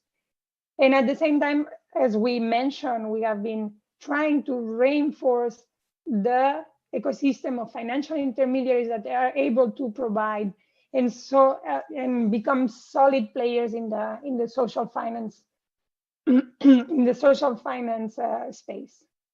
So we have been trying also to have a very diversified approach with the products, with the markets, and having a very important holistic overview, which is important also for the central instruments, that we do not forget that some markets are running behind. That's because, you know, if it's a matter of just putting out the money, that doesn't work. I mean, we need to also think what are the idiosyncrasies of each market, each stage of development. So EIF is also evolving in a way. We're trying to have an investment strategy that it's more thematic focused. And as you can see, one of the pillars of this thematic strategy is the social impact. So this is also showing that we're really committed to have more effort and more into improving the access to finance for the social sector. And what we're expecting to do going forward is that we're going to use the InvestEU resources to continue all the key social impact programs that we have been successfully implementing. And as you can see, we will keep mobilizing the private sector. What I did mention, well, yeah, I did mention that we are going to we're expecting 5.6 billion of financing out of the 1 billion committed. So this is really showing that we can do it. We can work to fulfill that market gap that the Commission identified. And we just need to keep on building and strengthening this social finance ecosystem, and especially focusing on the underdeveloped markets. We will have a special focus on environment and social, which is great. I mean, I think it's really the trend of the market into the sustainable finance. So we're following, we're following, and we're trying to take the leadership on that as well. And what we have seen also, and I think some of the panelists already mentioned, that the non-financial support is also key. We're going to try to work with the financial intermediaries with some advisory, some capacity building, to make them able to better serve the market and to better understand what are the needs of the social enterprises, the micro enterprises, and in general of all the SMEs. So I invite you just to follow us on social media, and I really invite you to look at the case studies. And of course, if you are interested in learning more about the instruments, a lot of information is already available in our website. Great. Paola, thank you so much for explaining to us the approach by the European Investment Fund. I think there are many suggestions that we can provide through your presentation. First of all, I think the importance of the building capacity of both intermediaries, but also final recipients, not just understanding the finance schemes, but also in being ready and prepared to implement from an intermediary point of view, but also to actually being able to access and use these financial resources by the final recipients. I think this is a bottleneck that we're all working on, but it's still a bottleneck. I also really appreciate the system view that you are taking and the diversification of the kind of support tools that you are putting into the market. I guess this is probably the best way to really fill all the gaps, as you said. And also, lastly, I guess the final aim, which is actually to have a multiplier effect on the market. So, you know, the multiplier 1 for 6, you know, being able to leverage, you know, 6 times the amount of money that you input into the system. I think it's a very interesting multiplier effect that I'm sure, you know, it can create probably a critical mass of funds that can enhance the work on social entrepreneurship. So thank you very much for being with us. Thank you. And now we stay with Norbert, with Tatiana, and with Francesco for the Q&A session. And we actually have received a few questions that I want to pose to our speakers. I will start with the 2 that are related to one another, and probably Francesco, those ones may be more for you, but of course, you know, also Norbert and Tatiana are welcome to respond. The question is it possible to combine crowdfunding financial schemes with the public fundings like ESF, ERDF funds? And also, is crowdfunding being foreseen as a new financial instrument in the new budget period in the ESF? Not sure, Francesco, if you want to provide a comment on this. I'm not sure whether crowdfunding is indeed contemplated for the time being under the ESF Plus regulation. The point is that then the financial instruments are set up at a national or even regional level by the different programs authorities. There are indeed various schemes, types of schemes that can be set up, but I'm not sure whether indeed crowdfunding is indeed possible under DSF Plus. I don't think so. From my experience, I also want to give a contribution to this. I don't see any problem in mixing, you know, private sources of finance like crowdfunding and public sources of finance as, you know, for instance, ESF or ERDF. The importance is that you don't, I mean, you present basically 2 alternative ways to finance an entrepreneurial project, and just you need to make sure that in the budget lines that you present to the public, those are not already covered by the crowdfunding and vice versa. I guess you need to keep the 2 well separated so that you, you know, can access multiple finance sources, both private and public. Now, there is also a question, I guess, probably more for Norbert and for Tatiana, which has to do with engaging stakeholders in the process. And the specific question is, what are some co-creation processes that work best when you need to engage stakeholders from the quadruple helix, scheme? So I don't want to impose if Tatiana or Norbert will start. It's up to you. Norbert, do you want to start? I'll go ahead then. Yeah, I mean, so for me, my practices are rooted in a whole body of work called the Art of Hosting, which are really a set of participatory ways of facilitating engagement, where it's not about taking people from like A to B and kind of forcing them in a process, but really allowing for emergence and allowing for people to come together and share and see perspectives. And this is something that is, when I started to do this work, one of the first labs we did was to bring the public sector together with entrepreneurs.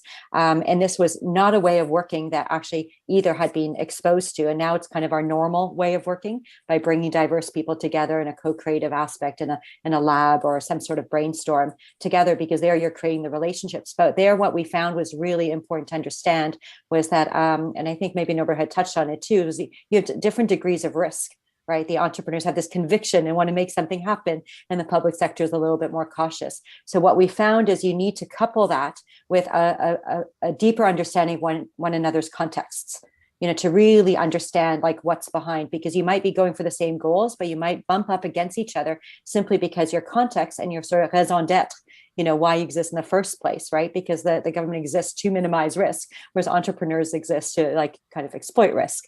So that was a big understanding for us that, you know, storytelling is a way of doing it to make sure that people are sharing stories of change and how they envision change. Joint vision building is really important, you know, zooming out to the future and seeing where your shared future is and backcasting to where you start now. So I'd say it has to do a lot with participatory methodologies and really time to listen and hear each other as human beings. I'm totally agree, but I have a specific view of the East Germany. So when we built up in Germany, in West Germany, our social impact labs, the stakeholder activities was very, very important to build up an ecosystem for social innovation. If you have a view of East Germany, it's very difficult because in East Germany is no foundation established. We have no big company. We have big companies, but not the management of the big companies, not in East Germany. And we have no philanthropic history in Eastern Germany. So it's much more complicated to find on the private sector foundations, philanthropists, CSR activities in East Germany. That makes much more complicated to build up an ecosystem, which is very, very important to create social enterprises or to support models for social enterprises. That is also part of our work. So now actually we work much more with public organizations together. We try to involve organizations or smaller companies, small, medium companies into the stakeholder network for social enterprises in East Germany. In West Germany, it's no problem. Our East Germany is very, very big problem. Thank you, Tatiana and Norbert. Also from my experience, I think when you try to put together stakeholders around a specific initiative or project, it is very important to work on the common and shared perspective of being part of the same system, because most of the times, you know, in order to build a coalition, you need to go beyond individual interests or, you know, self-serving interests. And it is important to find ways to reconnect participants to a higher purpose and a vision and a strategy, as Tatiana was reminding us. And that is my view, you know, beyond the specific methodology, you know, which can deal with design thinking or whatever you want to use to facilitate these meetings and exchanges, is I think the importance of reconnecting to the purpose of why, you know, you are trying to bring together a composite group of stakeholders. It's just my, you know, 0.1% on the question. There is another question to you, Tatiana, specifically, and in particular, it refers to the tool that was developed by the OECD and the EU called the Better Entrepreneurship Tool. And the question is, do you use it with your stakeholders in any of your impact programs, and how do you use it? Yeah, so that's a really good question. So yeah, I'm a bit familiar with it. I haven't been using it actually lately very much at all. So it's a really good reminder. We have been using it in our network. So I know our network has been involved actually in some of the early conversations about that tool. So I know different impact hubs have been using it at different places. For me, I found it particularly useful to kind of assess where we're putting efforts and where we're not putting efforts sometimes. Because when you get busy with the work, right, and you start out with a great plan and you want to balance all the perspectives, it's really useful to have a framework to come back to and kind of evaluate yourselves on that. So that's what I find it quite useful for. But I think it was quite familiar to the work that we were doing. Great. Maybe I can add to this. Please. I was part of the development team of the OECD on the Better Policy tool. Oh, wow, okay. And so we have used it in Brandenburg last year. We had made the OECD made an analysis about the Better Policy tool in Brandenburg, and we will publish. The publishing is, I think, in 2 weeks about the results of the OECD, and they have developed a lot of recommendations for the public authorities in Brandenburg, and we will also, on the ACES conference, it will be presented, the results of the tool. Thank you, Norbert. Didn't know you were part of the process, but good to know. I think I've got time for another last couple of questions, and then I guess that we can keep responding to the questions in the chat function. Francesco, this is probably more in your courts, and it refers to well, it's actually 2 questions in one. First of all is, from your experience in public programs, is the vehicle, the legal vehicle, an obstacle? Are there any specific limits to the kind of vehicles that can access public funding? And on the other side, if you can point us and the audience to any overview that you know of the existence of, or which regions are setting up financial instruments for social entrepreneurship or instruments to support social entrepreneurship in Europe. Thank you. The legal vehicle can be indeed, in some instances, a limit. This is absolutely true. The problem, in my view, is not, well, according to my experience at least, is not itself well, it's not the legal vehicle itself, but how it is designed and then run. Because there is a huge problem in terms of institutional capacity in many authorities, public authorities, when it comes to designing and implementing financial instruments, despite quite impressive assistance, technical assistance that it is provided by a very wide number of actors, including the IB and the IF itself.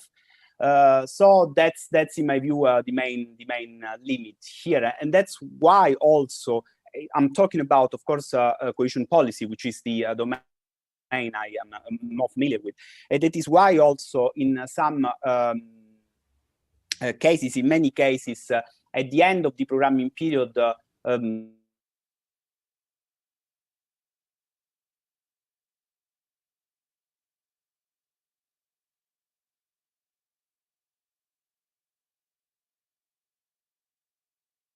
say as high as expected. But that's a problem that, for instance, concerns some southern countries. Coming to the second question, it's still, in my view, it's still, as far as I know, well, most of the financial instruments are set up under the RDF mainly.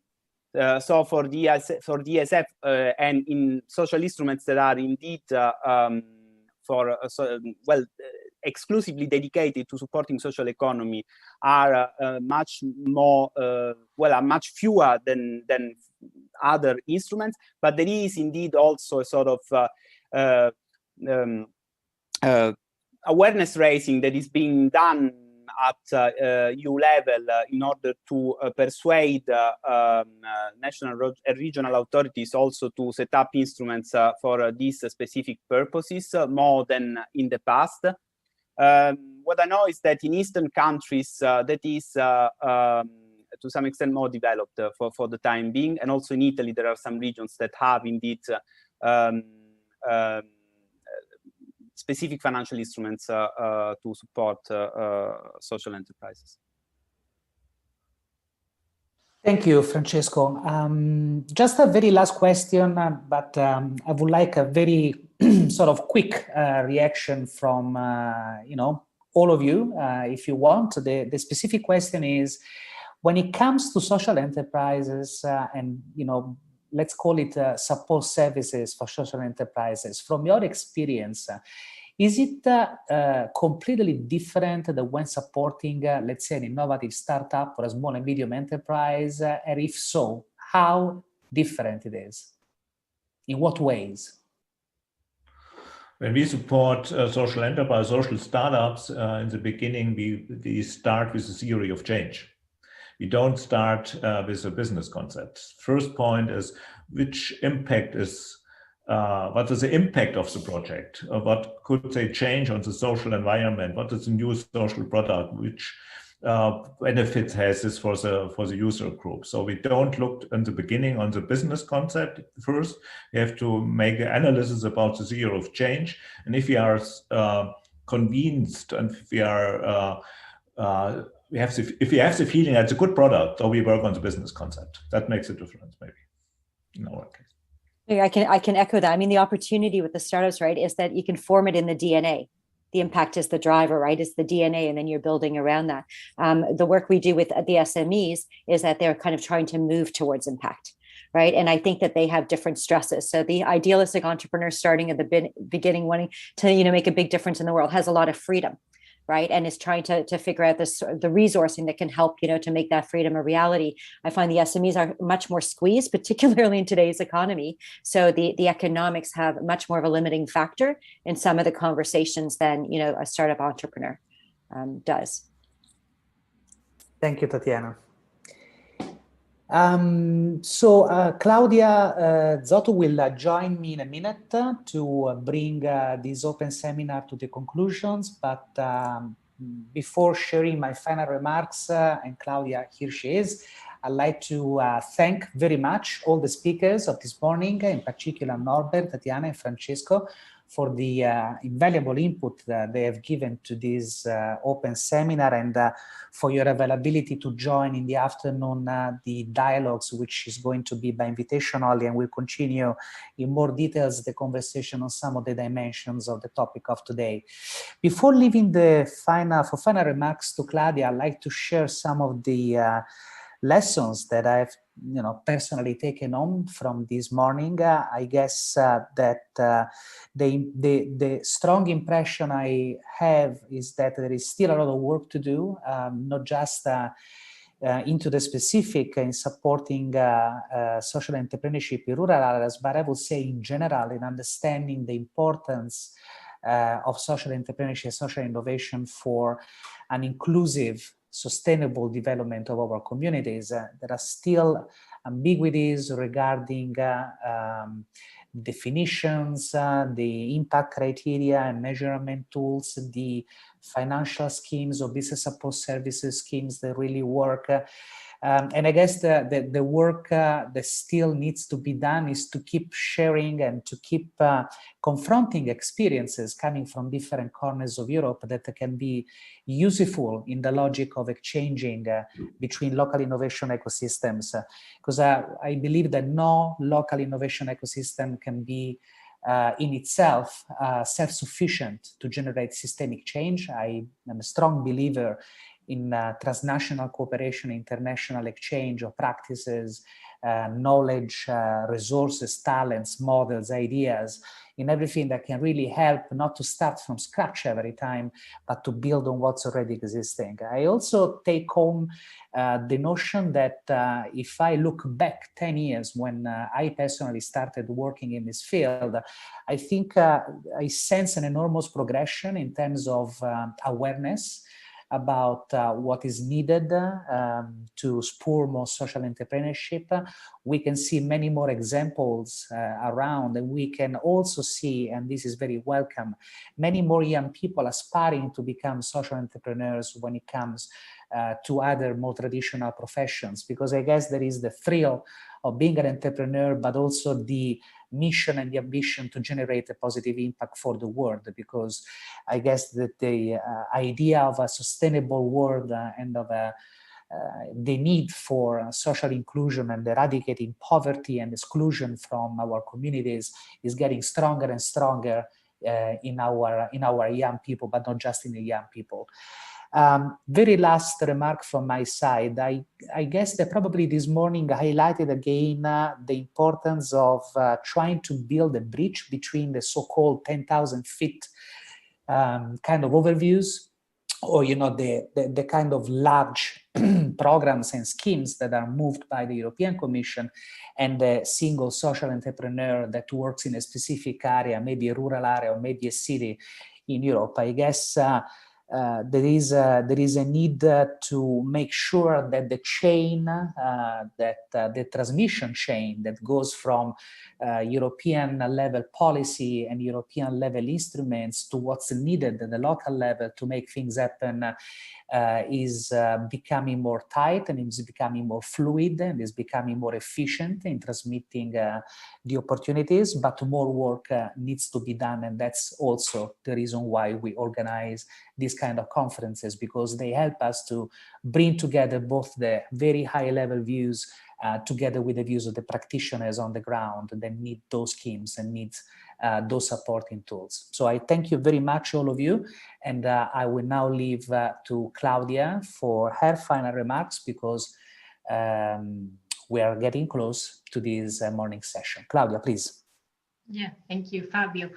And thanks for all the speakers in this session. I think there was a lot of inspiration giving to us that we can also use in the ongoing of the Delphin project. So as I told you this morning, we will have some trainings coming up for municipalities on one hand and for financial institutions on the other hand. And we are also working then on recommendations on the transnational level, but also on the regional level. So what are my points that I take home with me from this morning's discussions? So I could see that there are lots of opportunities from EU side regarding the funding and also support for the different actors in the ecosystem. So we've seen the examples of the financial instruments in ERDF or ESF funding. There's also in the FC so it's cohesion policy, but then also the general policy where there are lots of opportunities. And I think what Fabio just said, that we need to get this bridge built between the people on the ground and what is being offered financially by the EU. This is something that we can really step in as a project because this is actually what we do when we train and talk to the financial institutions to make them aware of the possibilities that there are. And also in the project, we have 2 financial institutions that are working on the regional level and implementing cohesion policies. So there's also, we need to talk to our managing authorities in the regions to really push them to set up such instruments for social innovation, social entrepreneurship. And then on the other side, we had the speeches or the presentations regarding the ecosystem on the ground, working with the SMEs. And I found it very interesting what you explained, Norbert, that people decide first on the location and they are not focusing on the business idea at first. So when we do the training for the municipalities, or when we talk to other actors on the ground, I think this is something that we have to make them aware of. So it's a different way of attracting actually potential social entrepreneurs, and how to really attract them to the rural areas. And we also need to tell the public authorities that impact is not only about job creation, because I think a lot of times this is all that they see. If it's an area in transformation with a lot of brain drain and so forth, what they're seeking is basically jobs, but to really show them and make sure and make clear that it's building a stronger community in the area when you support the creation of social enterprises. So this impact first, what you also said, Tatjana, I think this is really something that needs to be spread on the ground, and with the trainings in Delphin, I think we can do a lot on this. And maybe another last comment. I was surprised that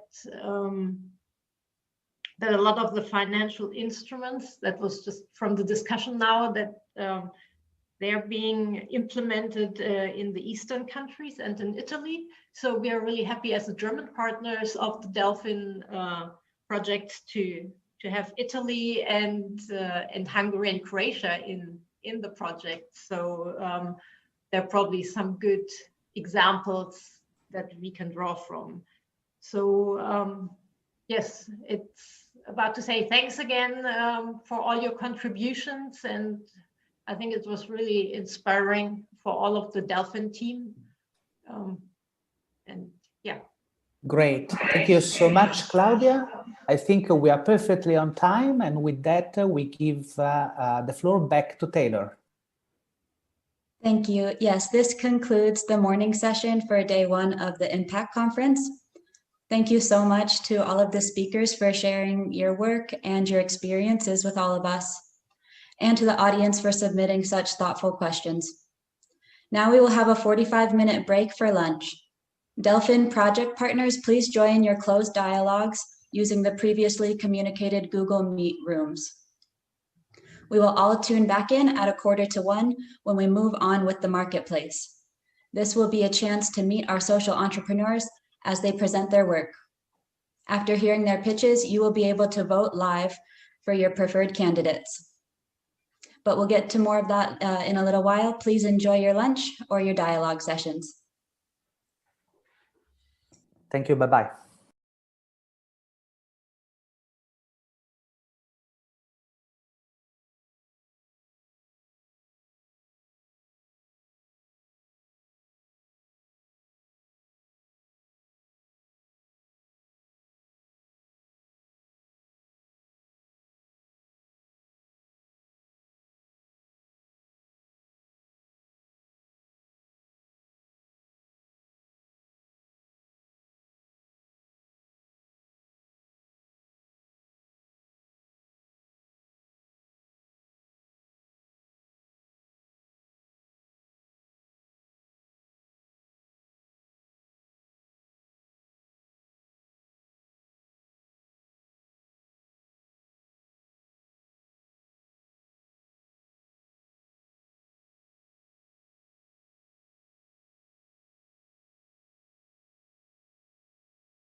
do it.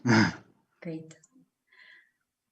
Welcome back, everyone. We hope you had a nice stretch or an interesting discussion in your groups and are ready to hear about what our social enterprises have to share. 8 entrepreneurs will pitch their businesses to us and to the members of the expert jury, who will shortly be presented by the panel moderator, Tamás Szenttamási, from IFKA, the Industrial Development Coordination Agency from Hungary. Each pitcher has up to 3 minutes to present.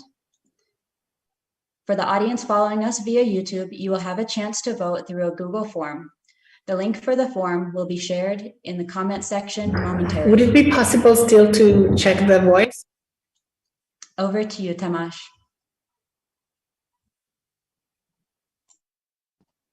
Thank you very much. Thank you for this introduction, Taylor. Now, I would like to welcome the audience to our next program of the first day of the Impact Conference, the Social Business Pitching Forum. My name is Tamás István Szenttamási. In the morning session, maybe you saw me already. I am from IFKA, Hungary. I will moderate this pitching forum with my colleague, Áron Jakab, who is supporting the implementation of this program from the background. During the forum, 8 social enterprises will present their businesses or business ideas, which have been developed within the frameworks of the pilot projects of the Delphin project. In the following few minutes, I will just shortly present the pictures and the committee of experts. Okay, so from Croatia, we warmly welcome Gordan Razumic, who is representing Tridero Tech, and Krešo Ragoz, who is representing Mysterion Riviera. Germany is represented by Niklas Baron from PESGO, formerly Form Fuchs, and Robert Böhm from Predix Creations. Nice to meet you. The next country here in the pitch session is Hungary. 2 social enterprises are representing Hungary, Swallow Nests Association from Böszörmény and Balmas Pasta. They are represented by Dóra Varga and Agnes Salanki and Beatrix Bedő. Finally, welcome Italian pitchers, Sven Heinitz, who is representing Piemonte Box, and Giulia Ianelli, who will introduce Germinale Cooperative.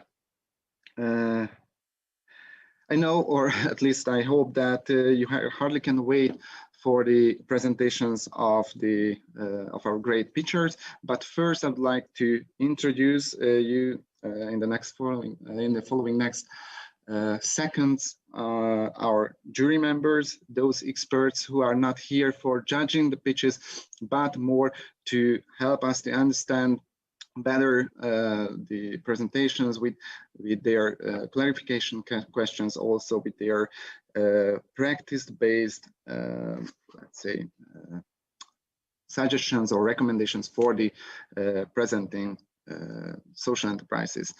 First, I would like to warmly welcome Professor Nikolina Smaila from the Karlovac Polytechnic University. Welcome, Nikolina. Our second expert is Andreas Höflin.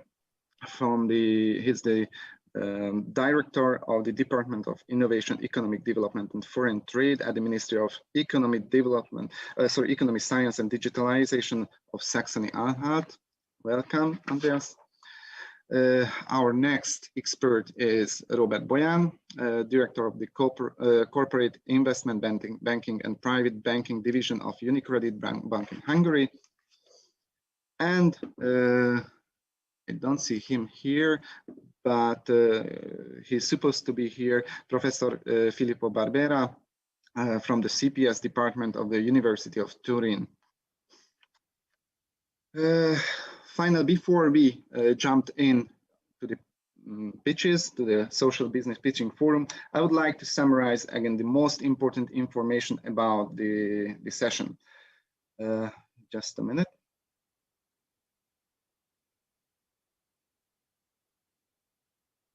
Yeah.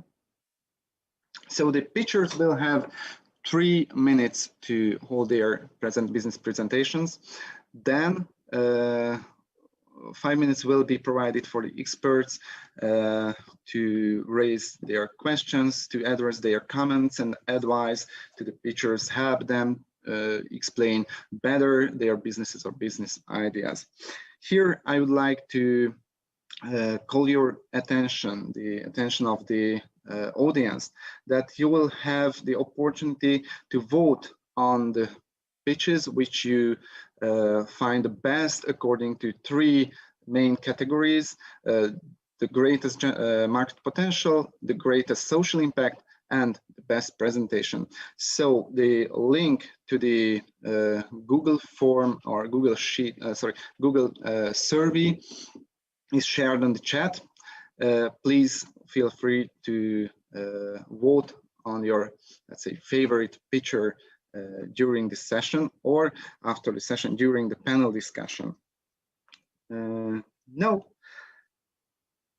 of course, and one last thing, the audience will have the opportunity to address questions to the pitchers if they would like to understand better the presented social businesses in the chat section of the YouTube. These questions will be monitored by my colleague Áron, and we will try to pick 1, 2 if we will have time and address them to the pitchers. Now it's time to pass the floor to pitchers and let them to present their businesses and business ideas, and the experts to react on the pitches and help the development of the presenting social enterprises and support them to step further on the next level in their business development. Okay, so first I would like to call to the floor or the screen Gordon Razumic from Tridero Tech, and sorry, I will have to switch in my countdown lock. Just 1 second, let me share, okay. Let me share the screen.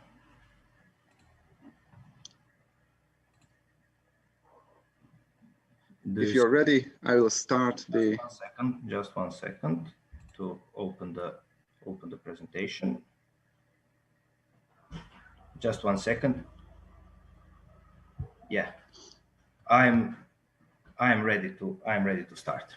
Okay, the floor is yours. The clock started. Okay. Hi, I'm Gordon, founder of Tridero Tech. We are connecting companies in additive manufacturing industry from one end to another. Also, we are offering additional workload for the machines because the most expensive machine is the one that's not working. For the buyers, we are providing consulting services as well, so they could find a producer and technology that fits their needs the most. Our vision and mission is to offer additive manufacturing as a service, which basically means we are becoming Uber for manufacturing. Additive manufacturing, commonly called 3D printing, is a production process in which a 3D object is created by building up one layer of material at a time. As one of the pillars of the fourth industrial revolution, global additive manufacturing market is expected to reach $53.8 billion till 2029. In 10 years, it will get 5 times bigger than now. Aerospace, automotive, and healthcare are the 3 largest segments of the industry. All of us in B2B segment have the similar goal, to connect the global additive manufacturing industry. But what all of them are lacking is solving the essential problem, which is fragmented ecosystem. While they are connecting only parts, we are creating the complete industrial environment. We are offering a subscription plan, free one with payable add-ons and a pro package with recurring monthly payments. Credit points or reward points for using the platform can be awarded or bought. Advertising of hardware and software companies, as well as additive manufacturing shows and events. And referral marketing for introducing new customers with benefits for all sides. We have 206 registered users, 92 completed orders, with a total of 3,987 parts ordered to be produced. We have a team of 4 members who are experts in sales, business, and tech operations, which gives us more than 40 years of experience combined. During the first wave of the pandemic, together with our partners, we delivered safety equipment to countries all around the region. Our efforts got noticed, and we received a thank you note from the Croatian Institute of Emergency Medicine. One of our goals is to help SME companies to expand their production beyond the close local reach and to connect into clusters so they could step on the global market much stronger. We are also going towards integration with regional academic society from elementary schools up to colleges Through seminars and education, we want to help young people to learn more about this new industry. That the industry is seriously lacking of professional and educated workforce. With our HR center, we will offer the possibility of getting basic and advanced knowledge about the additive manufacturing. So we can help people to find a job in the industry and also to help our customers to find qualified workforce. In the first quarter of 2021, we got our first 200 plus customers. In the second quarter, we are adding advanced analytics and HR center. For the third quarter, we are introducing our professional advisory network and software API integration, which leads us to last quarter with recurring monthly revenue of 25,000 plus euros. To continue and improve the fast growth of our platform, we are seeking for help to expand to new markets and also additional funding, which will be used for further development and even faster growth. Last words. We are Tridero, connecting industry. Thank you. Thank you very much. Thank you for keeping the time limits. And now the floor is for the jury or the experts. So please, if you have any comment, question, share with the picture. May I start if Nodi? Yeah, and then Andreas Höflin. Okay, thank you. So Nikolina, please. Okay, thank you. So I'd like to share my opinion about this pitch. Gordon made a great thing. I'm glad to see here young people with experience in starting their own business. They're making this great, and I'm wondering whether you even tried to find some different kinds of financial help. You use venture capital investment fund, we know that, but what's maybe the advantage of this fund, and did you try to make some other funds from banks or some other institutions? Yeah. So far, we only tried with the venture capital with the FRC, who is our partner from the start. To be honest, if we even wanted to start with some bank or similar institution, they probably wouldn't back us up, because we started literally without anything. We didn't have any revenue. We didn't have anything. Pretty much, we only started the company. So they are the ones who believed in us, who gave us the first, let's say, the injection, and let's say in great manner helped us to achieve what we achieved now. So in the future, in the near future, maybe we will be open also to some kind of a bank loans or maybe additional institutions with similar funding. But to be honest, we like our venture partner with their help, with let's say with the advices they gave us, with some doors they opened for us, and they offer much more than just the money. If you compare them with the bank who only give you the money if they give you and they are interested in getting this money back, but it's a different situation here. They insured you sustainability of your business, right? Yes. Thank you. Thank you. Now, Andreas Höflin, please address your question or comment. Yes. Can you understand me? It's okay? Yeah. Okay, fine. Perfect. I have a short question about the security theme. I think the additive manufacturing maybe have a great future. Now it's a form of sharing economy in this way to give the possibility to the firms to build products with other companies, but they have to give their know-how, and they have to give to their technical details to other firms, to other companies. If there's a big question in your discussion with your customers, what do you think about this? Yeah, this is a big, let's say, possible problem. So we have this thing sort of because when the parties are communicating between each other, there is a possibility of signing NDA and putting it inside the platform, inside their conversation. So whatever they, and by the terms and condition and privacy policy, we are obliged to let's say, to keep all the data safe. And the parties between each other the way they are conducting their business is really between them. So if they need the NDA, they sign it, they upload it there, and everything is transparent between them and us. So we are looking for pretty a lot of the security. Okay. Thank you. Maybe we have 1 more minute for one comment if you would like to add something, Robert, Filippo. Yeah. Sorry, from my side, I like very much your presentation and your ideas, but how much investment you are looking for? Because you are looking for markets and investment. How big is the investment that you want to express further? At this point, we are searching for an investment between 100,000 euros up to 400,000 euros. This is it depends. We have a lot of things that we want to make, but the minimum that would let's say give us this big boost to really expand even faster and to growing faster is 100,000. Thank you. I would love to listen to your conversation, but unfortunately the time for the experts' comments is over. Now it's time to give the floor to Krešo Rogoz from Mysterion Riviera. Hi. All right. Can you share?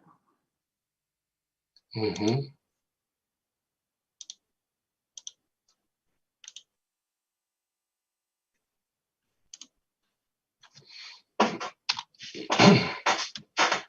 Okay, I'm ready. Okay, I'm starting the clock. Hi, everyone. Today I'm here to tell you the story about our touristic agency. Our purpose is to tell you the true story of our homeland. Back to the roots, authentic, without lies, and with an individual approach. Mysterion Riviera is a destination management company. Our trips are in harmony with nature. The network of human collaborators is our life mission, and that everyone gets rewarded for their work. Mysterion Riviera business model is solution to these problems. By studying a number of current states, we have come to conclusion that going back to the roots in common solution. The goal of the agency is to become successful social entrepreneur, to contribute to the development of the local community, rural Calvert County, employment of local population, nature, and environmental protection. I think you all know that we are the champions of how to eat and drink in our country. Let's combine it with beautiful nature, rise it to a higher level, charge it well, and that's the formula that we all can live like kings every day. With courage, we have always aimed at the smaller groups to present our authentic story in an individual approach, interpret cultural heritage on the highest level, and the result is quality earnings in the end. I think we made a mistake in the development of civilization, so we have to go back to the roots and start from them again with respect.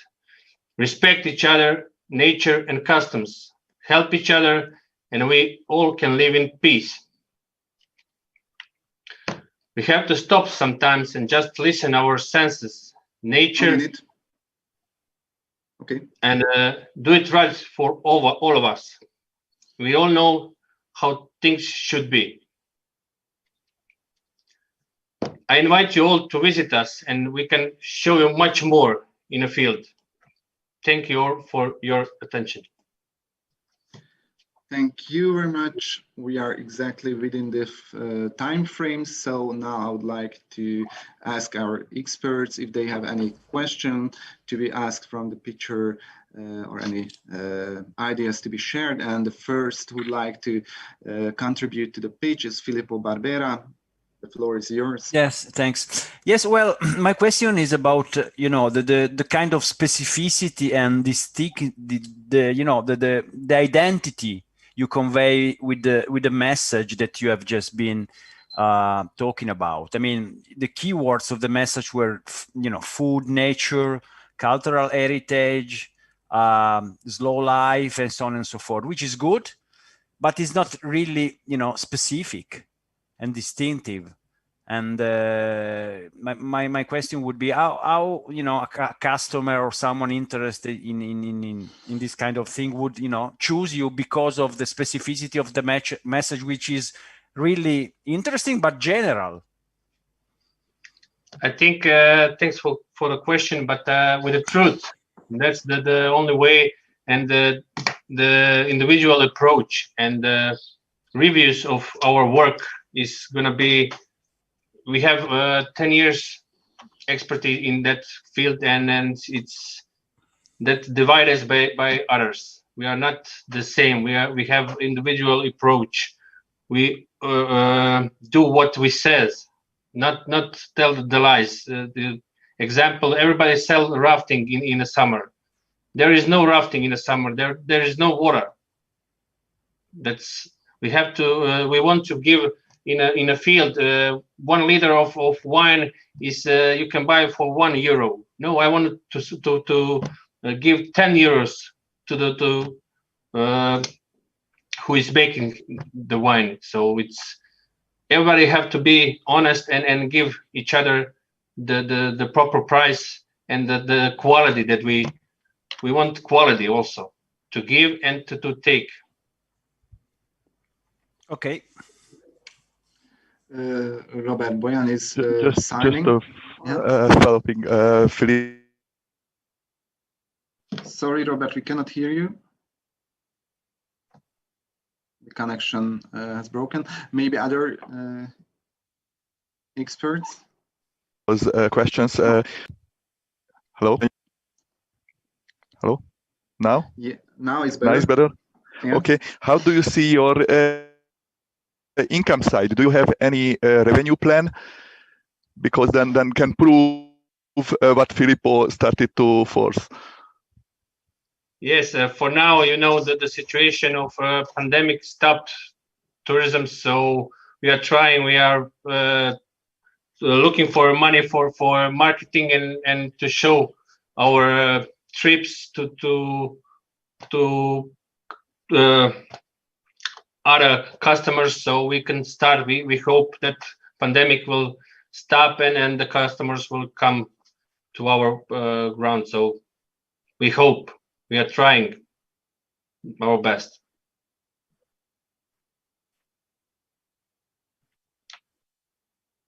Okay, we have 2 more minutes. So if Nicolina,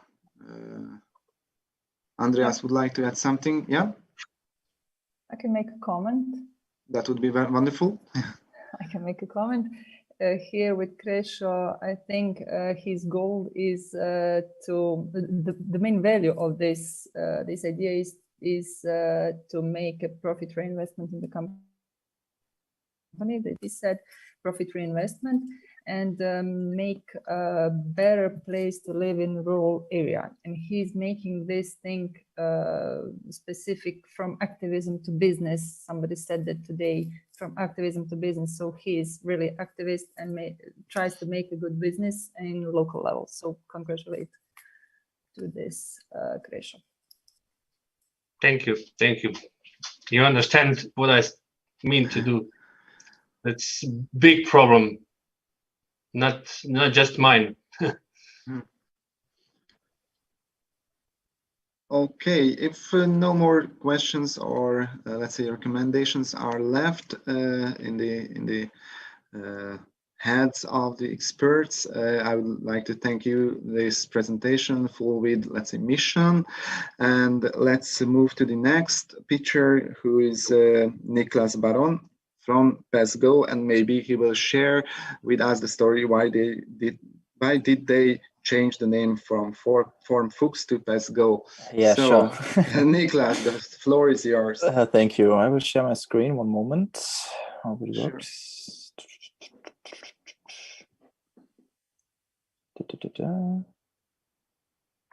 No worries. I hope it works. Yeah. Yeah. Yeah. Okay. You can start. Then I'm ready. 3, 2, 1. Okay. Hi, I'm Niklas, former Formfuchs. We started our mission first with Formfuchs. Our mission was to help citizens cut through the clutter of forms and documentations with the help of our online platform for application assistance. That means that we wanted to give the citizens an online guidance and support, for example, driver's license or business applications.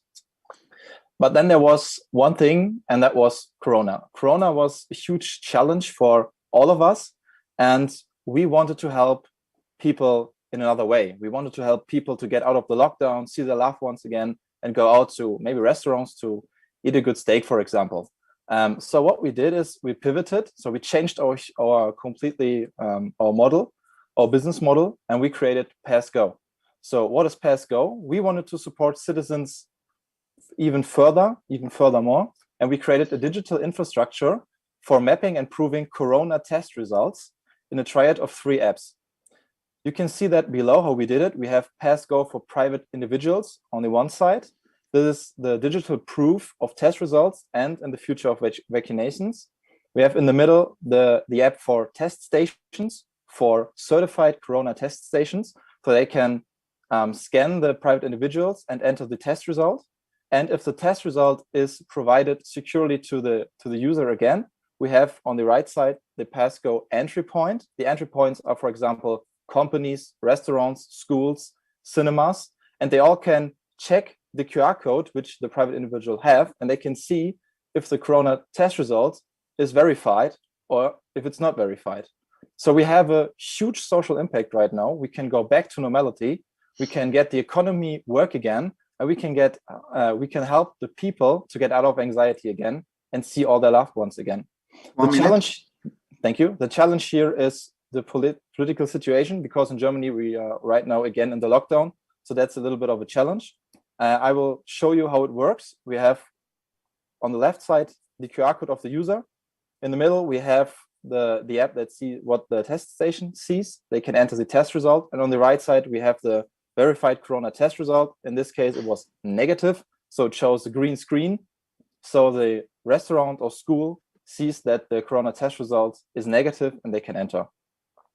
Where are we right now? So we have started our project. We are on the market. We have different and huge model regions right now in Lower Saxony, where before the new lockdown, we opened all the restaurants outside so that people could get out and they could go out, see their loved ones again.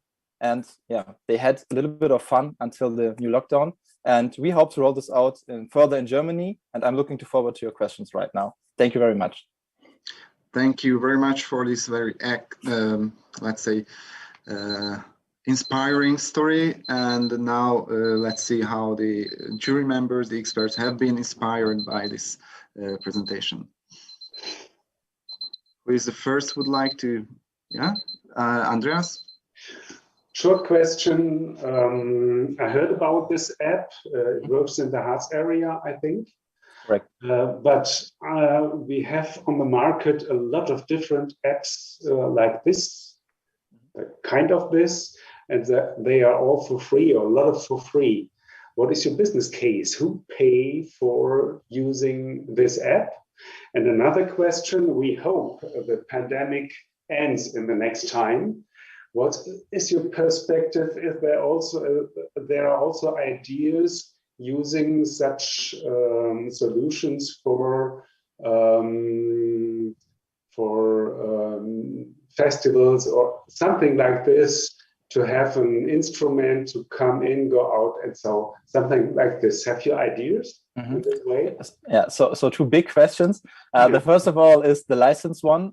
We have different license models. So first of all, the test stations can contact us directly if they want to work with our apps, because they think the digital solution is now better than the paperwork they have. So they can contact us directly. So they pay a license only for the test station. We have another license model, which is for model regions or for cities, for example. They can buy another license package, which includes all test stations in the area. So if they buy this package, they can unlock all the test stations in the area. So everything's for free for all the test stations. And the third one is, for example, for companies, because they have the challenge right now to test their employees as well.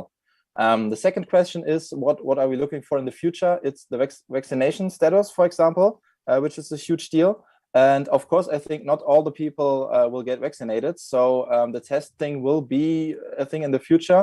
And how you already said, festivals, big deal. But first of all, we have to see what's going on with the lockdown and with the vaccinations. Yeah. Okay. I think Nicolina. Yeah, I didn't see it, but thank you for No raising my attention. So Nicolina, it's... I was really trying to make the same question. How do you finance your your application? You didn't get any public money. Government didn't support you. Maybe that's the future. Maybe you are thinking about it. Is it possible in your country to make something like this?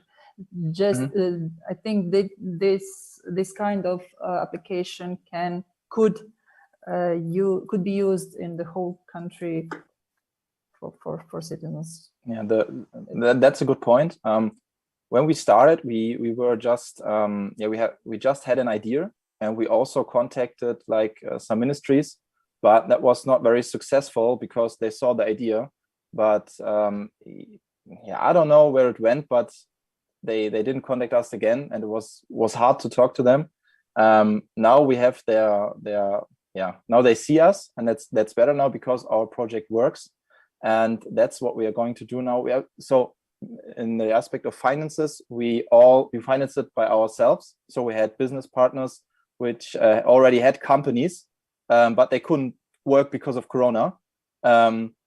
And that's why they started to give the money into this project to create this apps to get out of the lockdown again. So that's how we financed ourselves, by our own money. So everyone has put in their money, and all on one project, and it worked. So yeah. Great, thank you. Congratulations to the idea. Thank you. Also. We have 1 more minute for any other comment or question. Well, one quick thing. Do you have any kind of feedback mechanism or reputation mechanism from the users? You can, I don't know, in Germany we have, I think, 4.7 out of 5 stars with 50 reviews, for example. It's difficult. I have to say we have, I think, 60,000 downloads right now. Only a few people are doing reviews. I think we have 100 reviews, Google and Apple together. But if you see the download results and the reviews, I think it's a good thing, because people only review apps if they are frustrated or if they have something negative to say. The positive things, it's a little bit hard to get the 5-star reviews. So I think it's a good deal that only a few reviewed our apps, even if it's negative or critical feedback. We also thank you for critical feedback.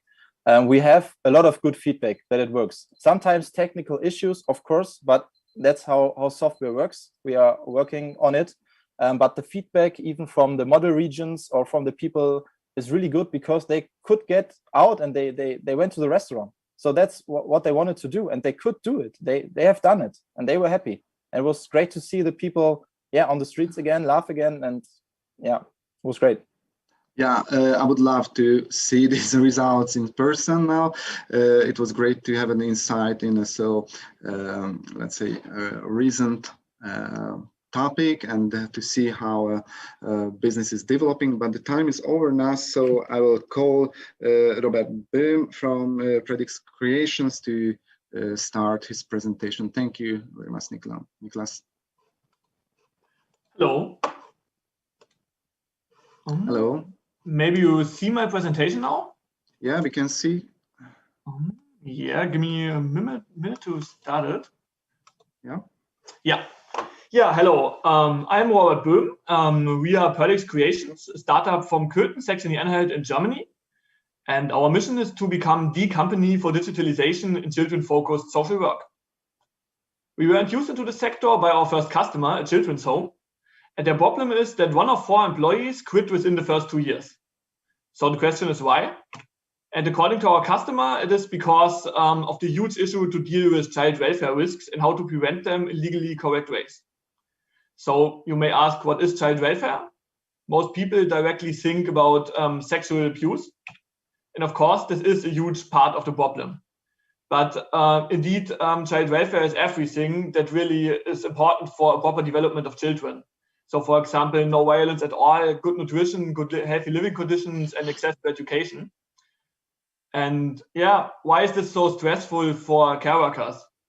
Mainly because of the huge pressure to assess correctly if a child is in danger or not. Neither to blink real threats, nor to discredit colleagues, teachers, or parents by expressing unjustified suspicions.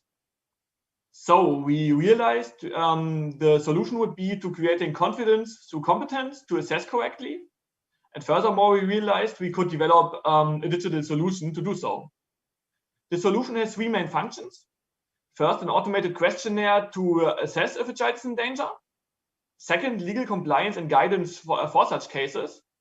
And also, third, a standardized documentation for such cases. So we developed an app, our child welfare risk detection app, which has a slightly smarter name in German. And this is the first app of this kind in Germany. And we developed it within 2 months. It will launch in Q2 2021. And our company we have founded 1 year ago. Last November, we hired our first employee. And as I said, our mission is to become the company for digitalization in this sector. So our challenges at the moment are to create awareness for this app and to access the right distribution channels and find the right multipliers. And our next steps will be to scale this app all across Germany and also to adapt it to other countries' legal frameworks and to get correct translations of the app's very sensitive content in foreign languages. That's what we are looking for your support. Yeah, that's us. Thank you for attention, and I'm looking forward to answer your questions. Thank you very much. Then I don't have to say anything else. We are ready for the questions from the experts.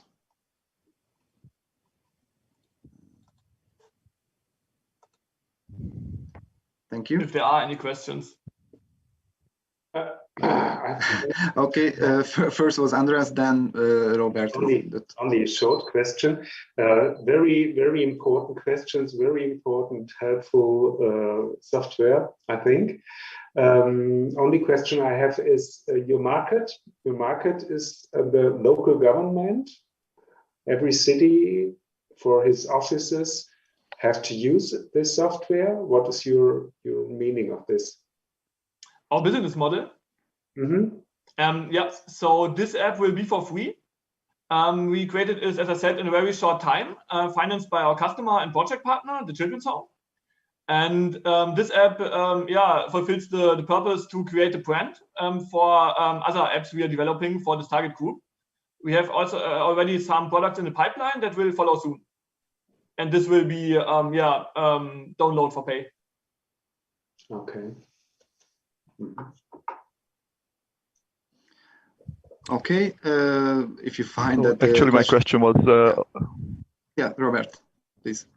Actually, my question was almost similar, because your initiatives covering crucial social impact, but I was wondering the revenue side to be sustainable for a long term, so not only financed by the state or for someone else, to be sustainable.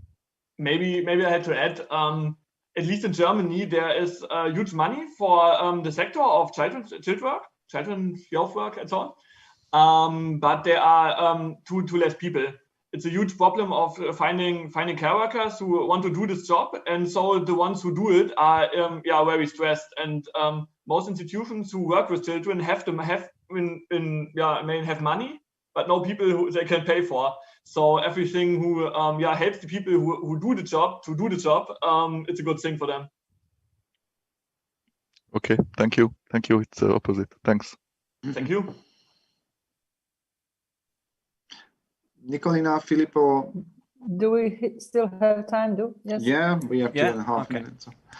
I'd like to ask you, do you know the situation in the whole government, right, in the whole country? Is there any publicly owned company that makes informatical support for government? Or to be more precise, is there a solution that you make this kind of application for the government, for the country? Or is there some big company that already makes this for the country? Not as far as I know, and as our customer knows. So we are really the first ones who do it in this way, at least. Yeah, it's like all in Germany, the official things aren't very digitalized yet, and at least in rural areas where most children's homes are based. So also, for example, the youth welfare office works mostly in with paper, you know, and what we do is new.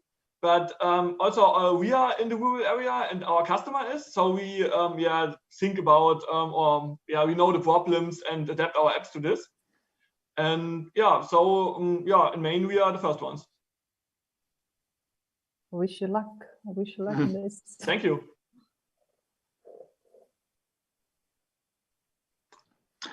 Well, if there are no more comments or recommendations or questions, I would like to thank you for the presentation. It was great to see how the social impact meets the state-of-the-art technology. So thank you for this insight. And now let's move to the next presenter, who is Dora Varga from Swallows Nest Association of Böszörmény.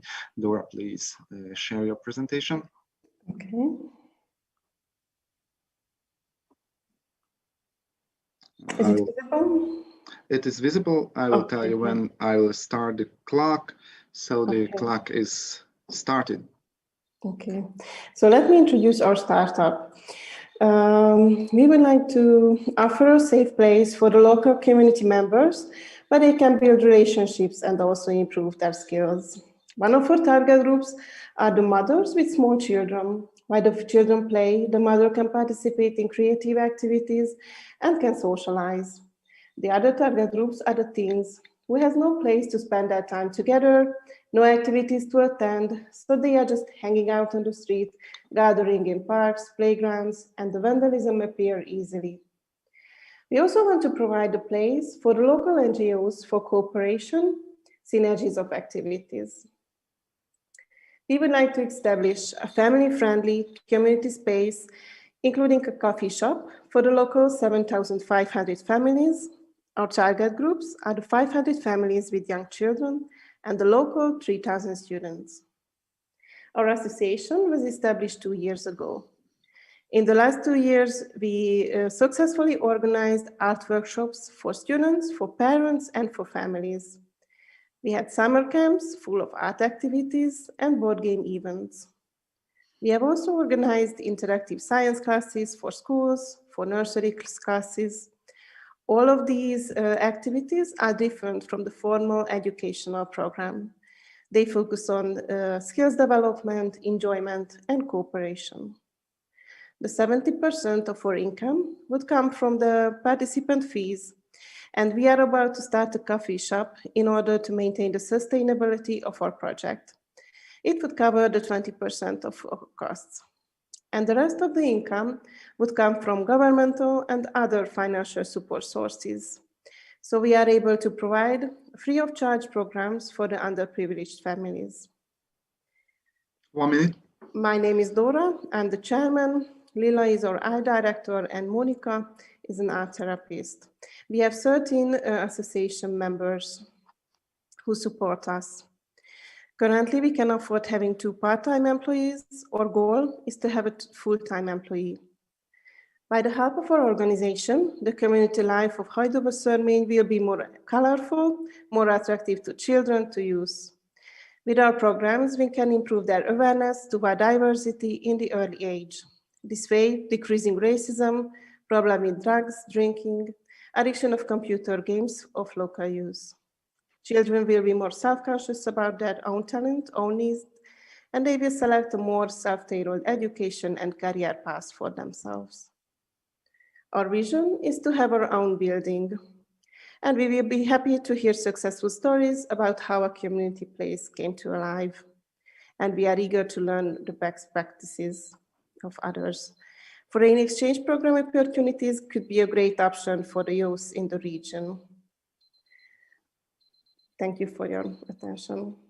Thank you very much, Dora, for your presentation. We get familiar with a total different social enterprise, which have been presented formerly, but also exciting. So I hope that the jury members, the experts, has their questions and maybe ideas or recommendations to you. So please, who would like to add first? May I? Yes, sure. Yes, just a very quick question. I mean, what is your, I mean, the innovation, the novelty of your proposal in absolute terms and also in relative terms in connection to your so to say competitors? Is this something really new in the market that you are in? Yes, our city is quite a small city in Hungary. The population is 33,000. There is no community house, no youth house, youth center in the city. It was back in the 1990s, but since that there was no building that functions like this. There we have competitors, but the competitors are other association, but they give a service only for small segments like art, music classes. Children can learn how to play some instruments, but they do not offer a wide range of programs like ours. Thanks. So I like your presentation, and I really loved to see some revenue side from each segment. And your main goal is to finance own building. How do you working today? You are renting a flat, renting a building, or how do you? How is your business model at the moment? Yes, we are renting a place. These places are in different buildings, so we have to organize our work very well before we arrange a workshop. So it would be nice to have an own building where we can keep all the workshops at the same place. And do you have already some buildings what you is in front of you? Yes, we have. Just the lack of financing is the main obstacle. Currently, the lack of financing is the main obstacle. Yes, I would say, and because of the pandemic, we are in a difficult, challenging situation. Sure. Thank you. Thank you. I see that Nicolina maybe would like to add something. Yeah, I'd say this is a great idea. This is one tangible idea here today. Your greater challenge is to ensure sustainability. So you have to make sure you have enough money for long-term success. Did you try to use EU funds for this, or are you seeking for this? Maybe EU funds could help you make something like this, finance something like this. Thank you for the recommendation. This program, as I mentioned, we are a startup. We started to form the social enterprise during the Delphin workshop. So we are still searching for the right sources. And also have to connect with local authorities, local government, local institutions to help you with this. Yes. To be able to get EU funds, right? Okay, thank you. Thank you. Okay, so if there are no more comments or questions from the experts, thank you for your presentation, Dori. It was good to see how a social enterprise can fill in social life holes in a rural settlement in the real life, and it was great to see that that our pilot could contribute to the development of this social enterprise. So thank you again. And now it's time to call Agnes Salanki and Beatrix Bedő from Balmas Pasta. Please. Yes, hello. First of all, we would like to check the sound, whether you hear us well. Good. Perfect. Excellent. Thank you so much. Okay, so we share our screen as well. And meanwhile, I would like to tell you that I'm interpreting for Agnes Salanki, as she doesn't speak English. So we can start if you are ready, Tamás. I am ready. I'm starting the clock. Thank you so much. So I'm Agnes Salanki, chairperson and project manager of Balmas Pasta Social Cooperative. Our cooperative produces wide sort of homemade pasta, until now only for the Hungarian market. The production process combines the tradition with the innovation. Since the beginning, we have been working with those 6 employees we hired as long-term job seekers. According to the statistics, the number of overweight people are very high in Europe, but the highest in Hungary. I also belong to the overweight group, having diabetes as well, and that's why I thought it is our important mission to produce a special, extraordinary pasta, which will be healthy and tasty. Hungarian consumers prefer the egg pasta. That's why we combine the advantages of healthy, low-calorie durum pasta and the egg pasta. Finally, we produced a tasty, homemade-like pasta with worthy nutrients, completed with high in fiber durum flour. If you taste, you can prove it's healthy, yummy, homemade. This is what you like, enjoy, or what else? Our target customers are those who are suffering from diabetes. This is more than 1 million people in Hungary, out of 9.7 million population. Since 2016, we produced 5 times more quantity of the durum pasta with 8 eggs. It means 400 kilo per month, besides 3,000 kilo pasta from white flour. We are selling our products through web shop, wholesalers, retailers, marketplaces, fairs, restaurants. We provide 50 kilo pasta per month for charitable purposes. 1 minute. There are 2 local competitors providing durum pasta with 8 eggs. Meanwhile, the Pasta Sós has 4, the Gyermei has got 1, but Balmas Pasta, having 10 different pasta it supply. We sold 110 tons of pasta in the last 5 years in Hungary. In the next 3 years, we plan 3 times more for sale through retailers. 5 years ago, the net revenue of the first business year was 25,000 euro roughly. In the last year, it was 60,000. So we doubled our revenue meantime. We are focusing for the local market, but we definitely want to raise our production and sales as well. Our aim is to double our current retail network in 3 years and begin our export activity to build a social enterprise with internationally recognized brand. Thank you for your attention. Thank you for this presentation. Now I am hungry, so let's start to talk about the recommendations and questions. Maybe I'll get my attention, let's say, on other focuses. May I ask? Yes, of course. Just thanks for the presentation and thanks for the overview, because I learned that you have the product, you have good stable stuff, you have place, you have equipments, you have healthy food. My question is, what is your main obstacle to reach your goals? Because you have everything, it seems, and really congratulate to double your market penetration and to but what is you're looking for now?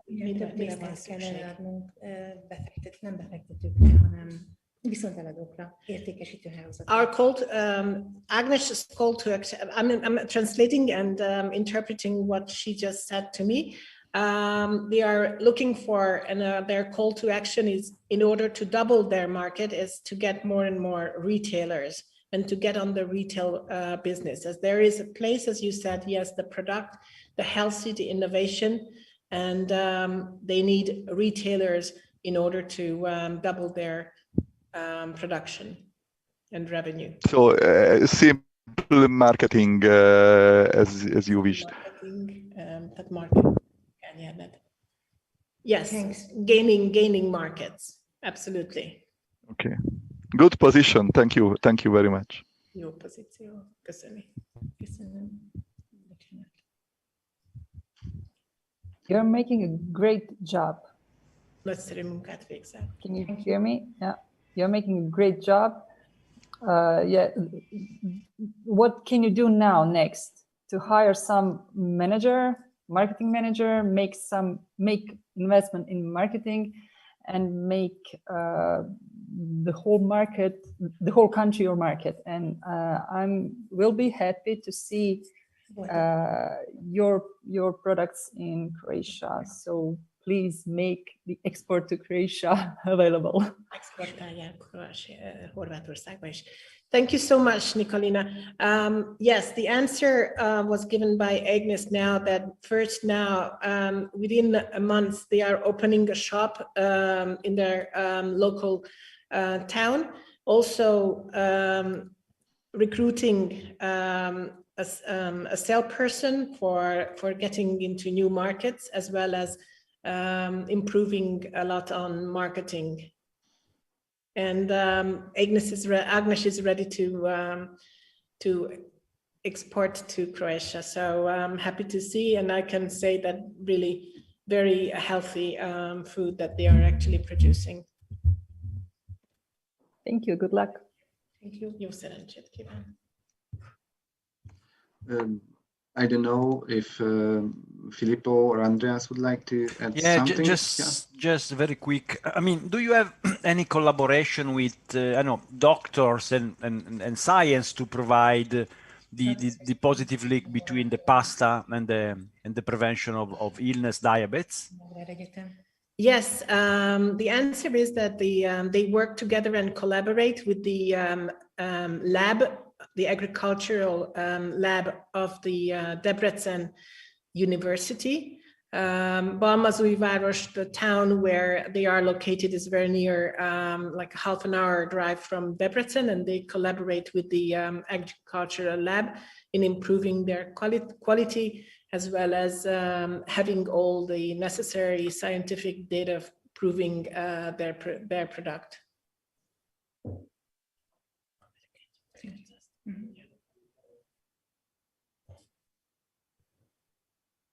Okay, so if there are no more questions or remarks, I would like to thank you for this very professional presentation. I would like to, let's say, emphasize that it was great to see how the personal involvement, like unemployment and diabetes, derived someone to create such a valuable and prosperous social enterprise. So thank you for this, for sharing this story. And now we can step forward. And I would like to call Sven Heinitz from Piemonte Box to start this presentation. Okay, just a second. I'm also quite happy we had the lunch break before. You are lucky, yes. If I continue, so we'll talk about food. Okay. Okay. If you're ready, I'm starting the clock. Okay. Hello and welcome everybody again from my side. My name is Sven. I'm from Germany and living in the Piedmontese Alps for several years now. Italians usually ask me why I moved to Italy. Yeah, it's quite simple because Piedmont is full of natural and culinary beauty, and these are only two of the reasons why I emigrated from Germany to this region. Some other reasons you can see in the pictures of the outstanding places during my presentation. Yeah, I want to share these beauties with the visitor and give them the opportunity to discover nature, to eat and drink well, and to make the region's products accessible to them. Usually tourists here are facing three kinds of problems. They have limited space in their luggage, they have a lack of knowledge of the territory and its products, and there's a lack of mapping the producers in the region. So what is the solution to this? Yeah, the average German visitor comes to the Maira Valley in the north of Italy usually for hiking. Through my offer of guided tours and visits to cheese factories, herb plants, where the liquor production is made, and other producers, the tourist not only experiences the valley and its inhabitants in a natural and eco-friendly way, but also gets to know the products of the valley. Yeah, she or he can buy them on the spot within pre-selected or customized Piemonte boxes, and or choose to have them delivered once they are back home.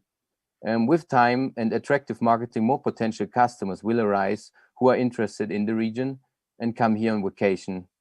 So, but why me? Yeah, well, because the valley has been my home now for 4 years. I'm bilingual, fluent Italian and German. Yeah, I'm a professional tour leader. I'm a territory expert, and with my university degrees in tourism marketing, I'm the perfect link between the area of origin and the consumer market in Germany.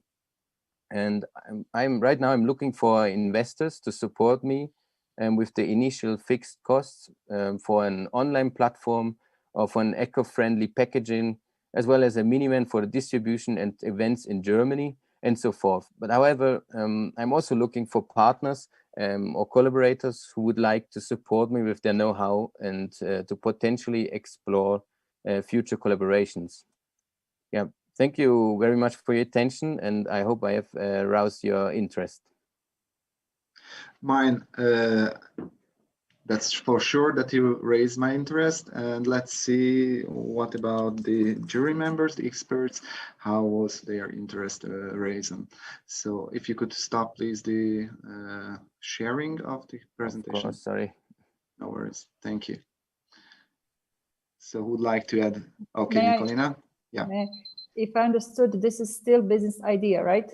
You didn't make it business still. No, it's in the beginning, right? So you have great idea, you have knowledge. With your knowledge and your attitude and your ideas, I really wish you luck. I see you as a future leader of the rural, is this rural, right? Development of your region. Thank you. Thank you.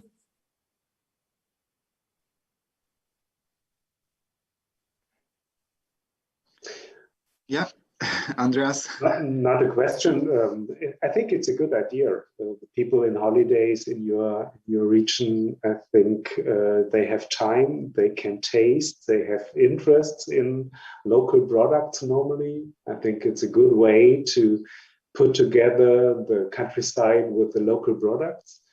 And to send this product then to Germany or otherwhere is, I think, a good idea.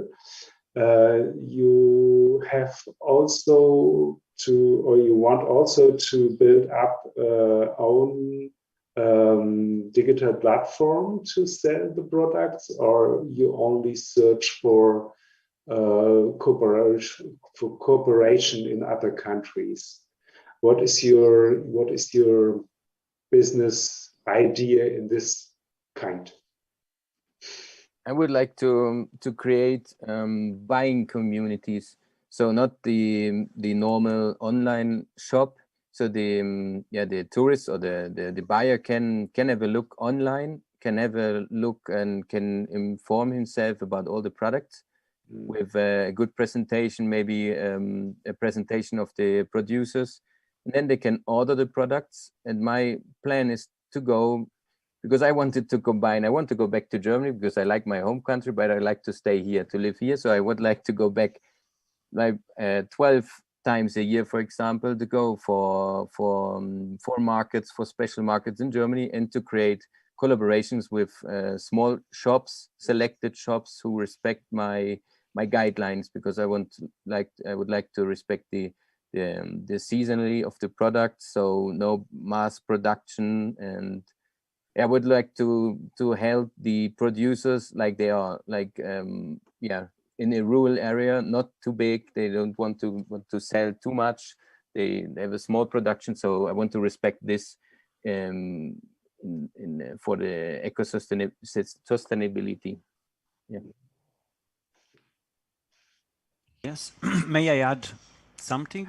Yeah, we would love to hear you. Yes. Well, one first thing is about the message. I mean, would it have been better to focus more on the Western Alps instead of the region, the Piedmont region as a whole, which is, you know, big and different, while your target is focused on you know, Western Alps have specificities that should be, I think, underscored.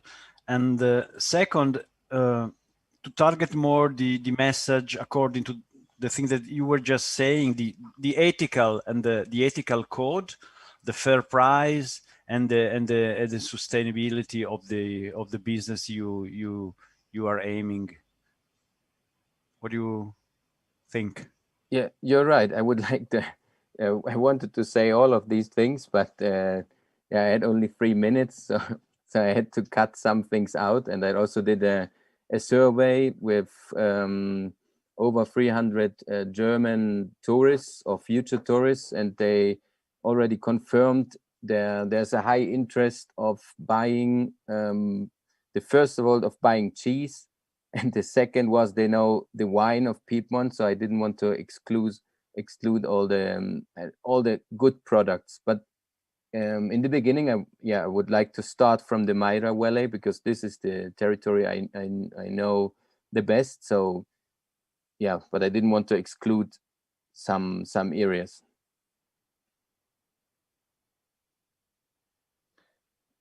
Okay, thank you very much. Unfortunately, we are at the end of our time for this page. I just would like to say thank you for Sven for sharing his idea, and also for the jury to have explain it, let's say, more detailed. And I just would like to add that it was good to see how local resources and values can be turned into business, let's say, ideas that, let's say, emphasizes that these specific values, the specific resources are the biggest assets of rural regions, and that's why it makes sense to develop social enterprises, especially in these regions. So thank you for this. And now, last but not least, welcome Giulia Iannelli from Germinale Cooperative. I would like to ask you to share your presentation. Okay, it's me? Yeah, it's you. Thank you very much. I try to share the video. Okay, good morning, everybody. I'm Giulia. I'm representing Germinale Agriculture Cooperativa and the project Germination that we developed all along the Delphine program in 2020-2021. We began to work in 2016 as a volunteer project, convinced that agroecological agriculture can play the role of one of the essential engines in the development of the mountain and rural areas. Indeed, it allows to achieve more than one goal. It helps to create durable workplaces. It promotes and safeguards the territory by natural disasters, but also promoting, for example, tourism goals. It reinforces the bonds and links between the people who are sharing the same territory. And last but not least, it provides tasty and healthy food for the territory as well as for the cities. We are placed in the southwest part of Piedmont, and as I linked, more or less in the valley, the red farmers are where we are actually working on the territory. As I said before, it's a wonderful landscape in which the anthropic element is on the verge of extinction because of the depopulation that we lived in the last century. We work since 2018 as a cooperative. We did a kind of upgrade, and we faced some kind of difficulty because, of course, it's not all a bed of roses. The good news is that we found more or less a solution, a kind of puzzle of solution to all of these difficulties and problems. And I can spoil it. All these strategies are basically linked by one concept, that is collaboration. For example, we had to face to land fragmentation, and thanks to the land association, we found out it's possible to have more more larger land to work on. We had to face the structural fragility because we are taking care of different kind of activities, and thanks to cooperative and to the network contract, we also face this kind of problem. Network contract helps to different small farmers to share instruments, technical instruments, and also even workforces. Our problem now is that due to the short production season in the mountain, as well as the low prices of the market, we decided to move on with a laboratorio comunità. It calls a community lab. We are convinced that this kind of place, a place of production, knowledge, and exchange will help us to produce high quality mountain food and to create links with the territory and between the people, because in this place it will be possible to share the instruments, the knowledge, and also the sharing the different experience. So what we are looking now is a kind of an upgrade of the equipment. We found out that a new tool that is a cold dryer could help us to share it with other small producers for a different kind of product, like herbs, like chestnut, and like also small fruit. Sorry, I have to ask you to finish the presentation. So the last sentence, maybe. Okay, so just we are looking for new travel companions, so new firms, and also to new financiers for the development mountain agriculture that is not like a subsidiary activity, but a generator of economic and social value. Thank you very much. Sorry. Thank you very much. And also again, foods. So yes, I got really inspired and excited because of this regarding this presentation. Now I would like to ask the jury members, the experts, to comment on the presentation.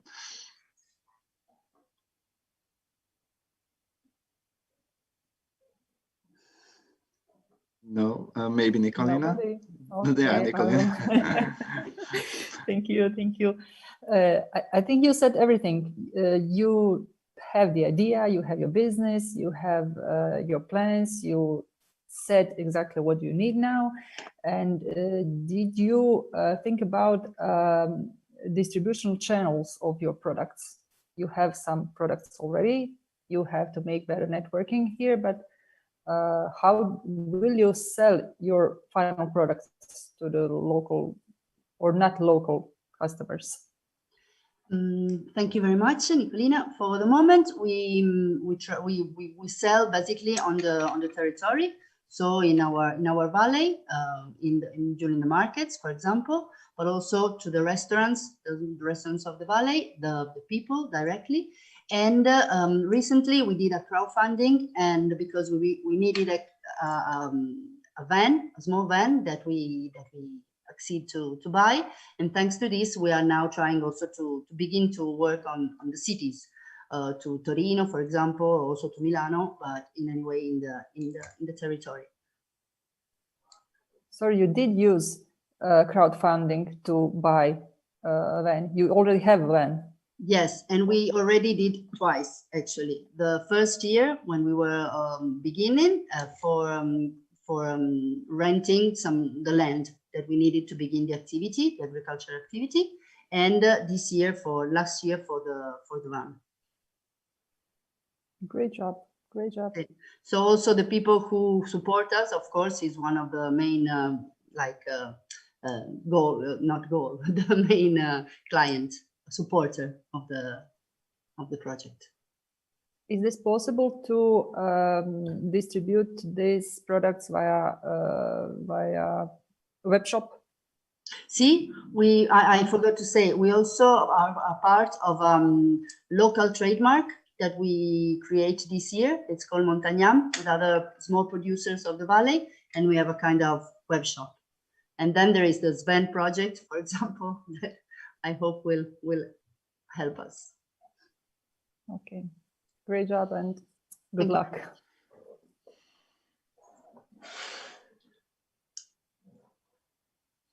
Okay, so I don't know if Robert, Andreas, or Filippo, do you have any question, remarks, or suggestions for the picture? If not now, it was yes. clear for me all, and it was complex. But Julia, you mentioned some new equipment. What do you think? Which new equipment? Because I cannot imagine which equipment you need. See, it was we are talking about a cold dryer. I don't know if it's the correct term, but because a dryer can help us to begin to work from spring with the herbs, for example, till the chestnut and peas or apples at the end of the season. So it can help us to cover all the season. And the cold one, it's better than the hot one because it preserves because the vitamins and so on. Exactly. So could be. Thank you. Good idea. I support it. Thank you very much for your Okay, maybe it's time now. Unfortunately, I would love to, let's say, listen more and more such talented, inspired, and mission-driven entrepreneurs, social entrepreneurs. But now our time is over.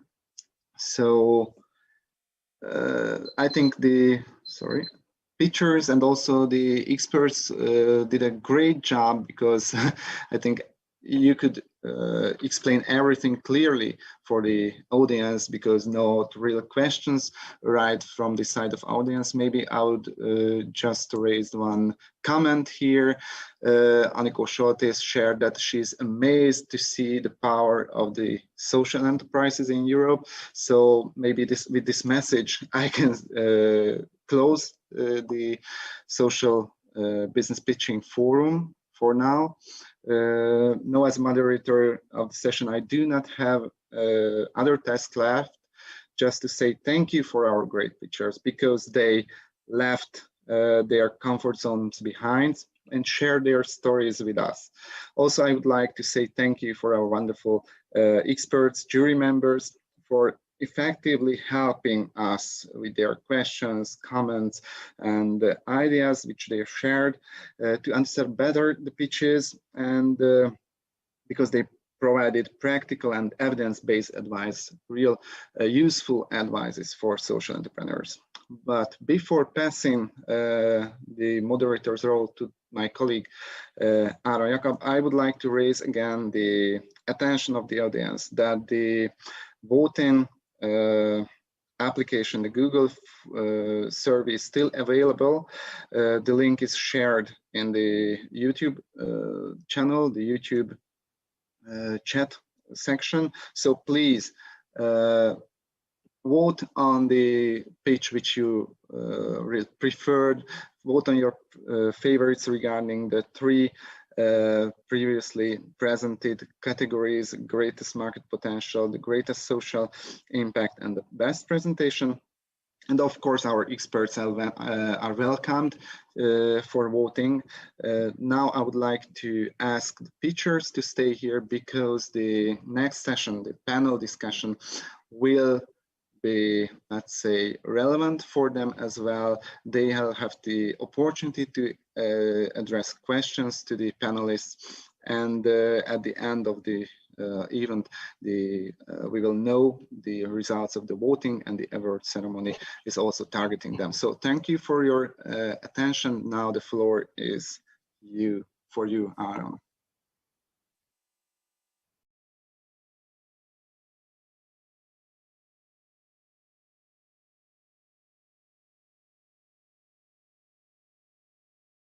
How much is it kind of human to ask people to sit in front of the computer for such a long time.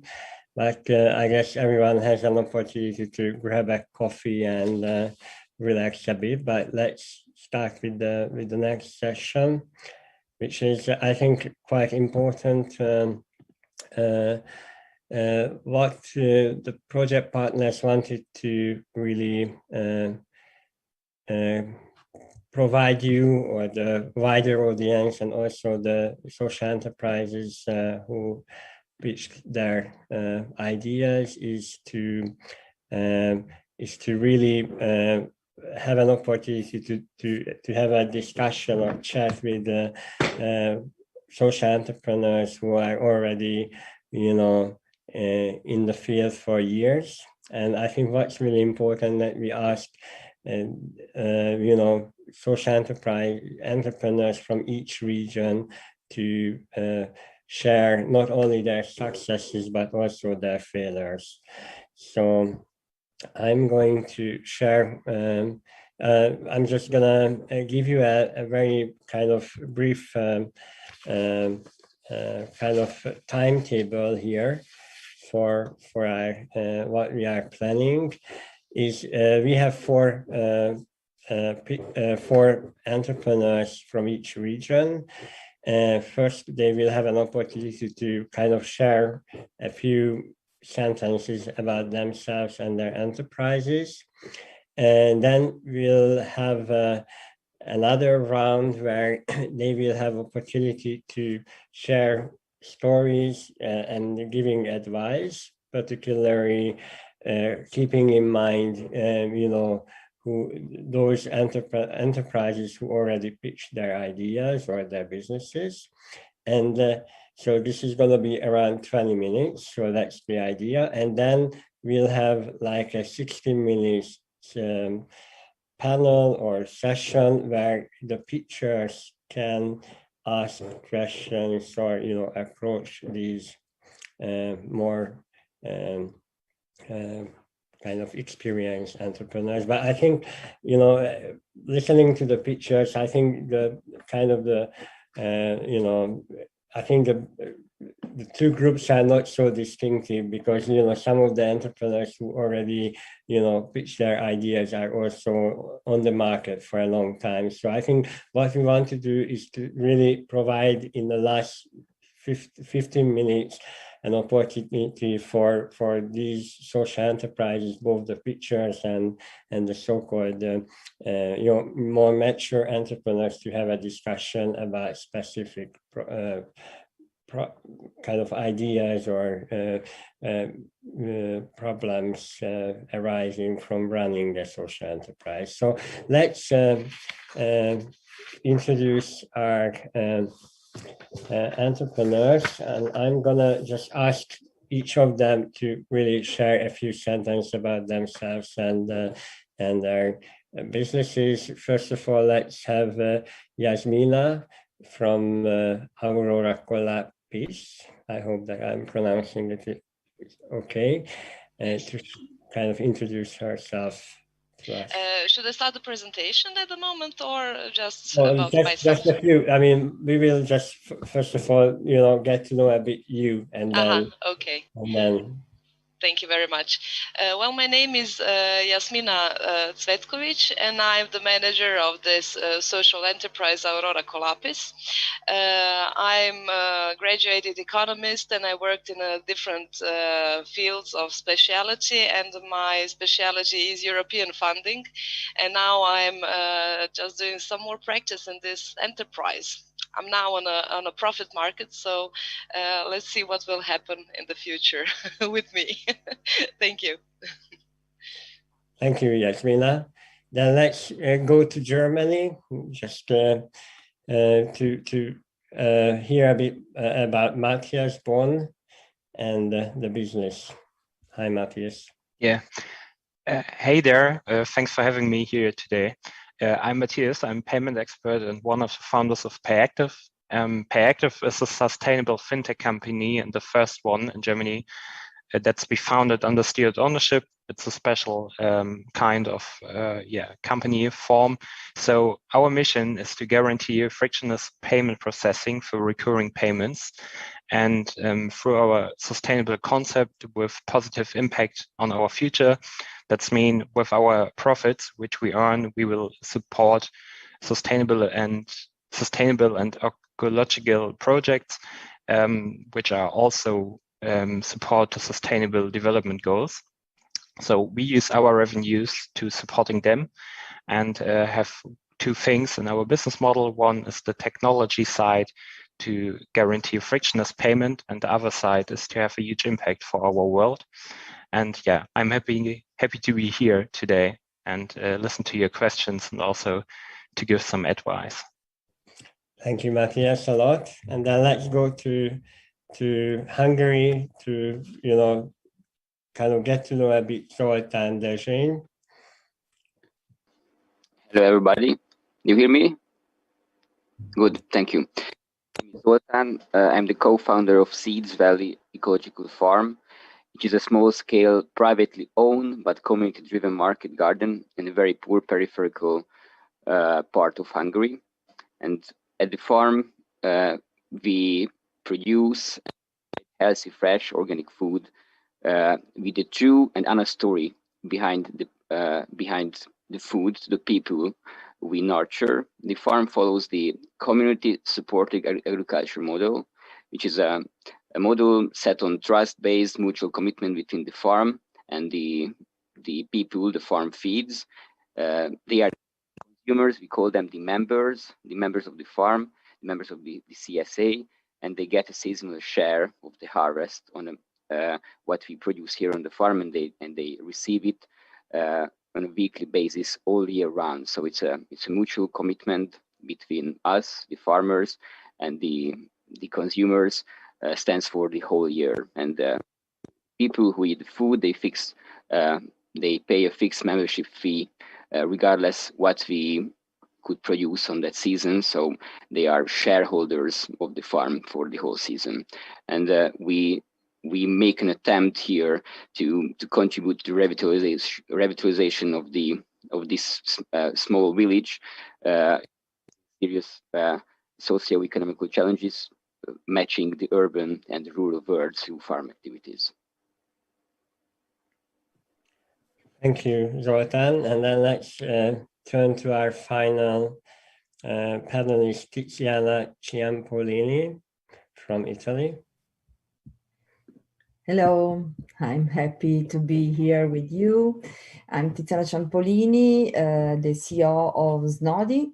S-Nodi is a social enterprise founded in Turin from the Caritas network. And we are a group of people with a long experience in accompanying complex transformation in the local communities. And we have different expertise in economy, in social work, in education, in digitalization. And I am a social psychology, and I'm also an expert in social economy and inequality. And our mission is to facilitate community through digital instrument in building their own model of sustainable development in their territories. And I'm happy to be here. Thank you, Tiziana. I think it's good that we have a kind of a general knowledge of you all, guys, and I think now you have the opportunity to give us, a 4-minute presentation about what you do. Give us a bit more information and also share your stories. I think Yasmina is going to be the first up. Okay, thank you very much. I will share my screen if you agree. Thank you for, I'm trying to, Okay, here it is. Thank you for this opportunity to present this social enterprise at an international level. It's really an honor to me, and this is the first presentation at international level. Thank you. We are Aurora River Experience in Croatia, Žitna Lađa. Well, it was the year 2008 when two of my friends and I, we decided to make a change. We decided to make something and to change the situation in our village. We also come from a rural area which is characterized by depopulation, unemployment, lack of any economic activity. And then we decided to change something, and so we established an NGO. So we were using European funds, and we had different projects in rural development, youth centers, ecological promotion of sustainable development, sustainable living, and so on, even in ecological construction. And at one moment, we saw that we were doing everything for the local community, for others, for youth, for people from the village, and then we said, okay, let's do something for ourselves. What would be interesting for us, to have fun just for us? At that moment, we were like 24, 25 years old, and we came with an idea. There was it was like a mystery that in the past, the river boats were navigating along the river Kupa where we lived. So we were thinking, okay, so why won't we build a river boat? Come on, let's build a replica of a historical boat. And it seems like such a crazy idea, but those two friends said, okay, let's build it. So today, by using the European funds, we succeed in this crazy idea, and we returned the river navigation on the river Kupa. So there is just one boat, and this one is ours, because nobody is navigating on our river, on the river Kupa, for 200 years. Now we are doing it, and we are bringing back the life to our rural area.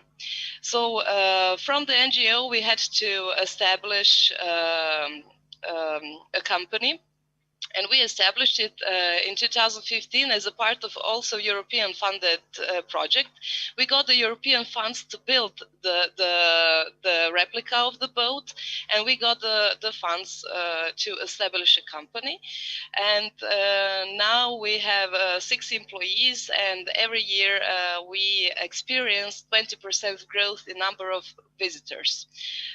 We had a huge impact of the pandemic because all the group visitors, all the groups canceled their visit, and this lasts for a year and a half. But our strategy to have 2 different income sources became very important in this kind of crisis, because we are sharing our knowledge, and we are using it also for as a company income, because we are holding lecturing. So besides tourism, we are also lecturing. We are lecturers in the one higher educational school for adults, and that's also where we become our income. So we survived in the pandemics. So the company at the moment, so here is the rain, so you can see how it looks like even when it's raining. So we have, these are our products. We have a traditional boat tour, which lasts 19 minutes and 180 minutes, school tours, and also we provide boats for rent.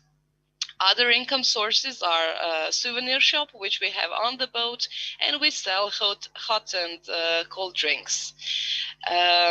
So this is some of the sites which you can see. We have a very interesting animation. We are proactive, and our guests are coming back, and they give us very good comments on TripAdvisor.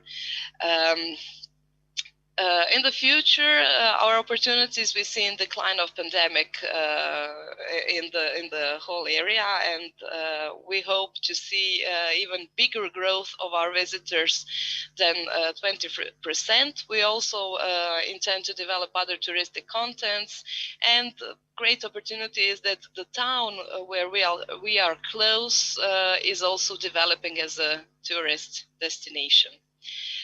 So this was a short presentation. As I said, we can share our experience because we had a tough 10 years. It was difficult to build the boat from the scratch, so it was great adventure. And now we have to sustain on the market. Thank you very much for your attention. Thank you, Yasmina. I think it was an interesting kind of viewpoint into your life, and I think in the kind of the panel discussion we will have opportunity, or you will have opportunity to share some of your challenges that you've been facing or you overcame. Let's turn to Matthias. Yes. Okay. I have only a picture. I can also share my screen to show you one picture. So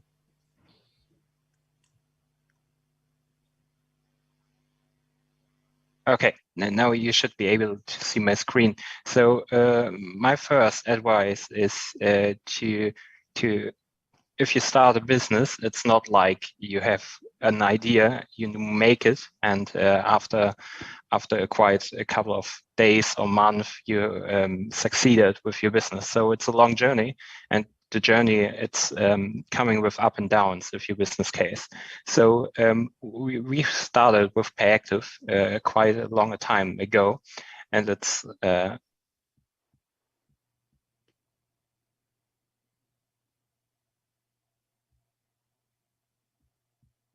sorry, can you hear me again? Okay. Yeah, we started with Payactive a quite long time ago, and the first start of Payactive was my bachelor thesis. So I started with the first ideas of Payactive in my thesis, and we did a lot of accelerator programs and so on. And from the first idea of Payactive to getting a payment service provider, we have a huge impact for this planet. It was a long time to come to this point where we are right now. So if you go to, I don't know, some newspapers and co, you have only the stories about entrepreneurs which are on the end of the funnel. So what I mean with this, you see all the success stories, but to come to this way to get to the end of the funnel, it's a long journey to come there. So in this in this whole process where we are, or where we also right now, you have a lot of this lean startup thing where you have to try things and learn from these things you are tried, and after that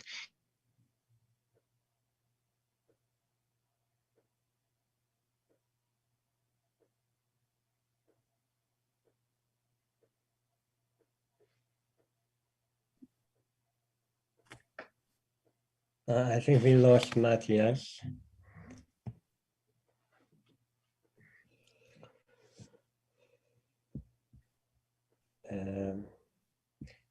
That's the beauty of online conferences, I guess.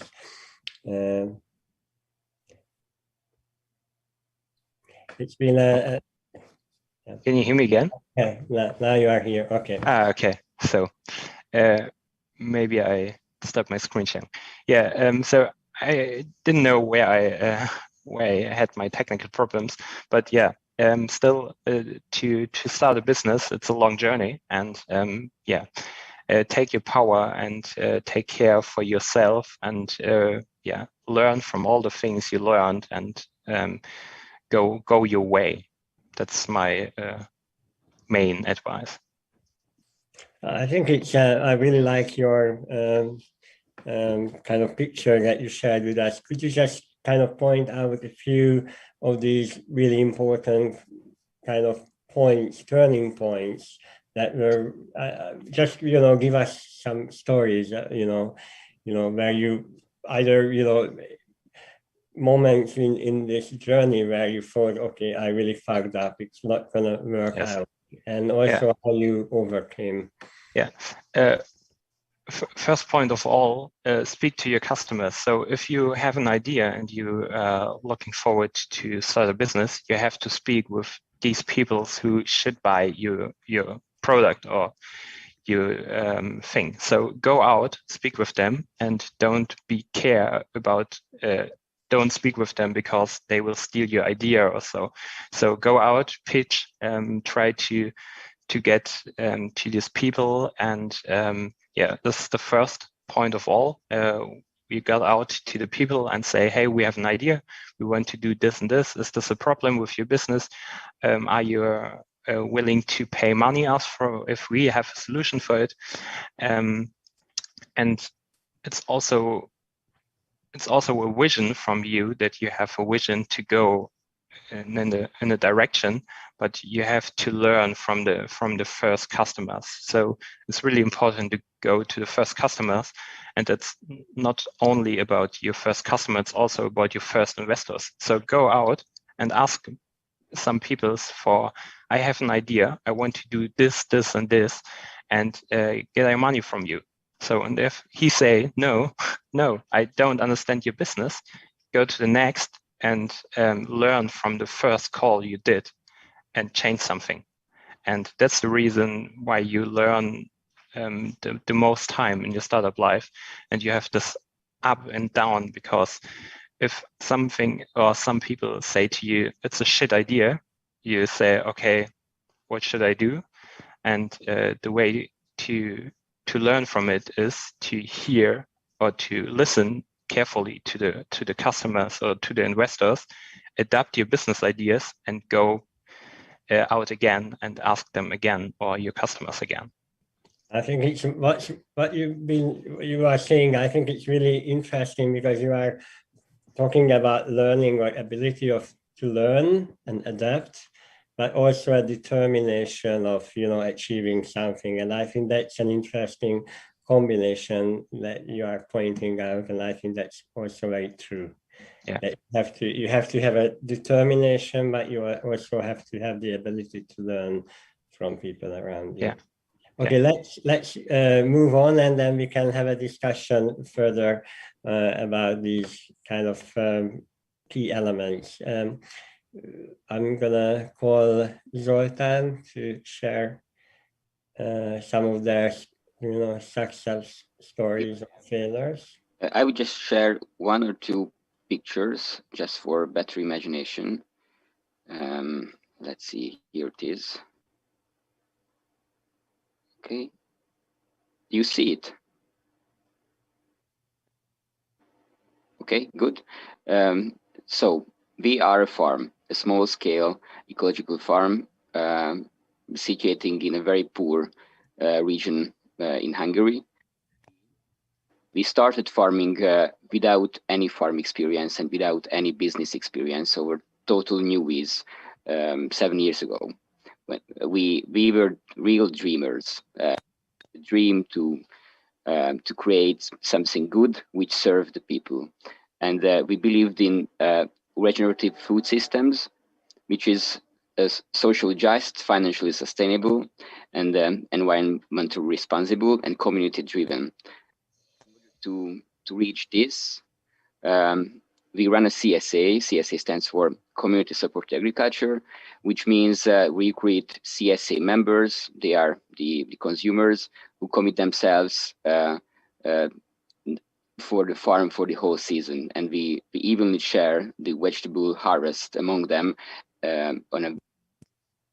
It's a very close relationship between the farm and the consumers. And one of the big take-home message for us that our producer service is basically purely vegetable, which is a very common stuff, food, simple food, but still one part of the people, one part of the society whose self-awareness is is higher than average.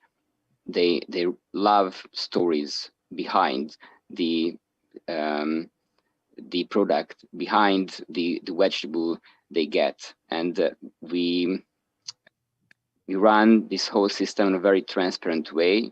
People or CSA members have a very honest view and understanding of what we are doing here, and through this they are attached to the farm, and many of them became really like fans of our activity. They're very supportive. So through this support, our position as a small scale farm is much more secure compared with other similar businesses here in Hungary or in elsewhere.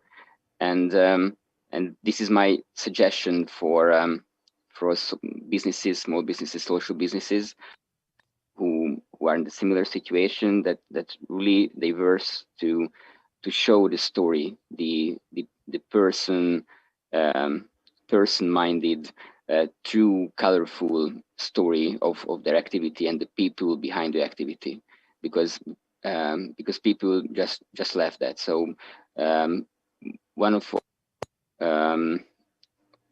or sort of typical position that we have a waiting list. We cannot invite more consumers, CSA members to join the farm because the farm is just not big enough, and we wouldn't like to grow more to keep this human scale.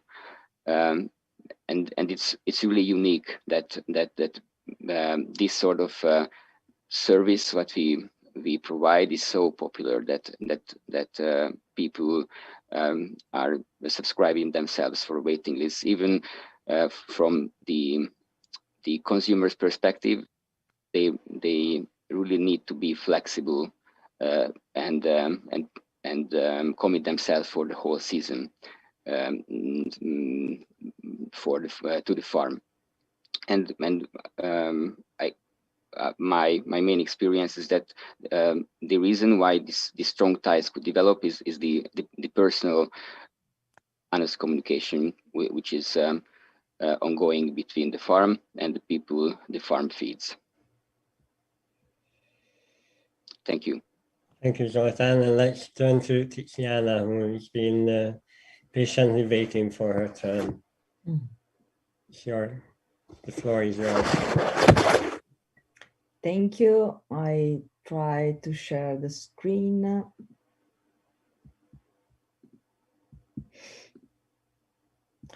Okay, briefly. This is S-Nodi. S-Nodi accompany local community to create in a tailor-made way their social innovation in their territory. So we make social innovation for people and territory. And in particularly, the story and the skill of S-Nodi is to accompany the local community to reduce inequality of opportunity. And for this, support and develop programs to invest on social and human capital in a specific local community. What we do, we create a program for capacity building, program for put together different stakeholders, different experience, and we help the local community to design and communicate their impact, and work with the public authority to create content for advocacy. In a nutshell, S-Nodi is this. I try to, sorry.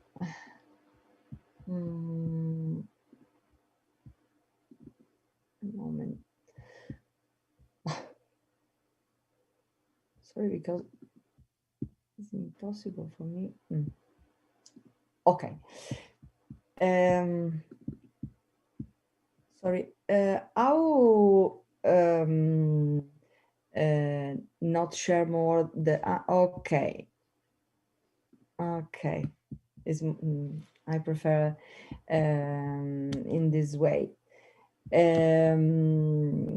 is what S-Nodi do, and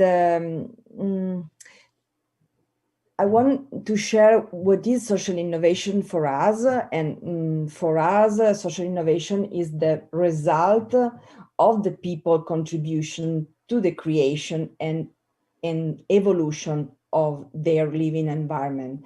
So through our experience, I would like to share with you some advice, more than advice, share our experience.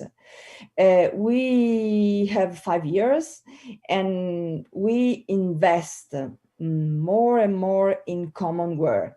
For me, it is very important do big effort to be strong linked with your local community. Another important investment is working with public authorities to create the right context in which your experience and your enterprise can flourish. Another important thing that we made is investing in visiting and listening other experience in the same territory and in other territories. This experience, this conference, international conference, is a very important occasion to understand more about our work and about the work of other enterprise. And another important thing is to create partnership. Not only create network, but create partnership. People, other experience have to be your partner to solve with them problems and find solution. Another important thing is investing in training. And other colleague said before, the experience give always the opportunity to learn from them. Learn from the experience, spend time for evaluate your experience before that someone from outside evaluate your experience. Make experience of auto-evaluation. And another important thing for us is spend time and make good choice in human resources. Is very important to have people well prepared, but particularly with a good motivation for changes. Last but not least, have patience. Passion and patience, pazienza in italiano, patience and determination. Good result need time, long time. Before 3-5 years, you can see result. You need 3-5 years to sum up on the result. It's all. Thank you. Thank you, Tiziana. I think it's been really interesting, and actually, to be honest, listening to you, there are lots of ideas or thoughts coming up, but let's give the floor to our pictures.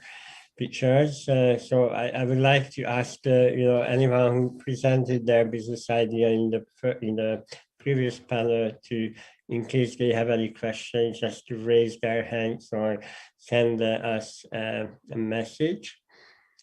But I think, as we are kind of waiting for them to do so, I would like to, and now there is no kind of, you can jump in whenever you want, so I'm not gonna, formulate the line of, who is answering when. So I guess let's think or focus back on, think about, some challenges that you came across. So I think it would be interesting just to hear very specific, challenges that you experience as a social entrepreneur, if you have any such things.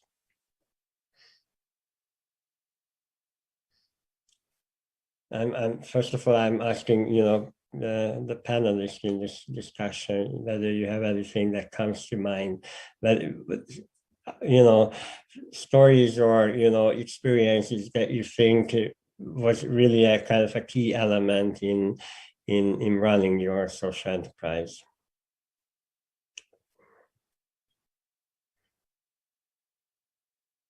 Okay, then let's be more specific. I'm also someone who's been running a social enterprise for over a decade now. And I think one of the things that I experienced, and I think that was a big challenge, is how to balance the social and the business, or and it's a challenge that doesn't only come from within, but also comes from the outside. And I think that would be an interesting question for me, how you are kind of overcoming this the various expectations of the market, of different sectors. Yeah, go on, Jasmine. Well, I'm at the moment finding myself and my colleagues in the exact spot where you mentioned it, because our main objective was to develop the local community there, and now we're facing the fact that around the area where the boat is situated, different investors are coming and they're trying to buy the land, because we are attracting the people. Then I'm facing, I'm buying local products, but I have to negotiate with the people about the price. I don't want to pay. We were constantly, providing them European funding, providing them this and that. And now I'm used to giving people, but now I have to be economic because of the company. But how I intend to go through that challenge is that I'm constantly asking myself, why are we doing it? Why? And the main mission was, in fact, to help this area.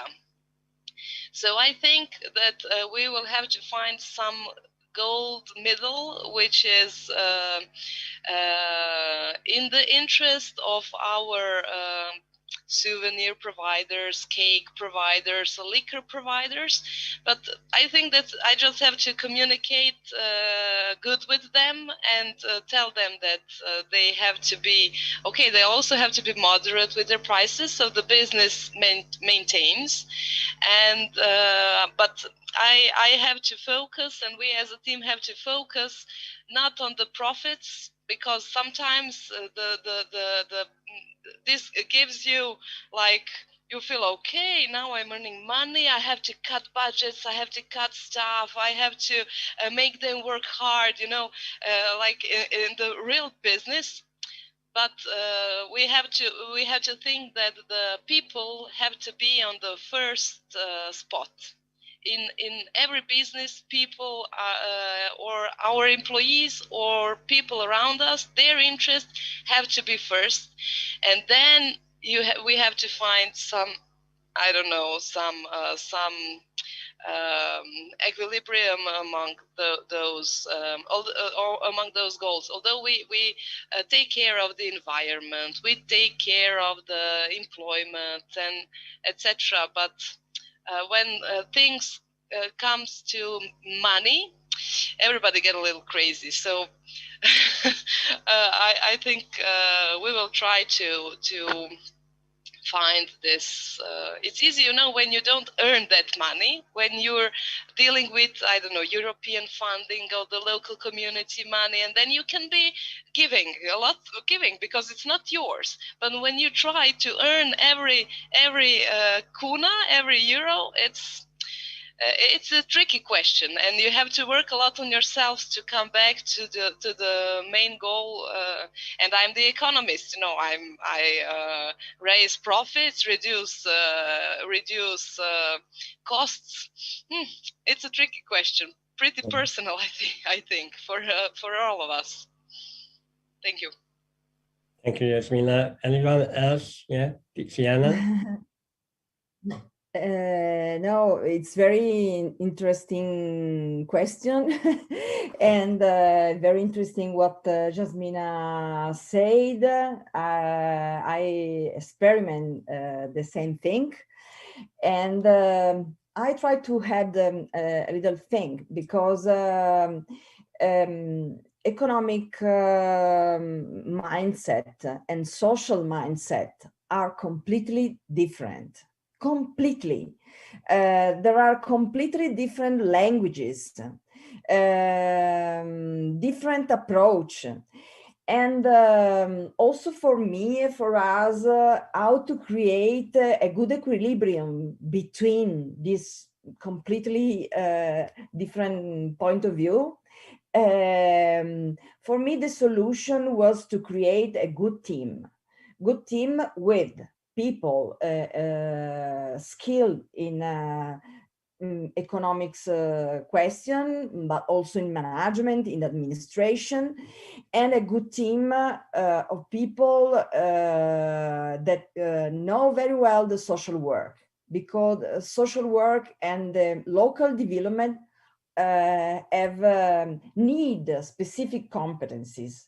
Only work together you can find an equilibrium, and you can help the investor, the philanthropy to understand the value, because another important question, difficult question, is to help to understand the value proposition, because you want that your community grow, and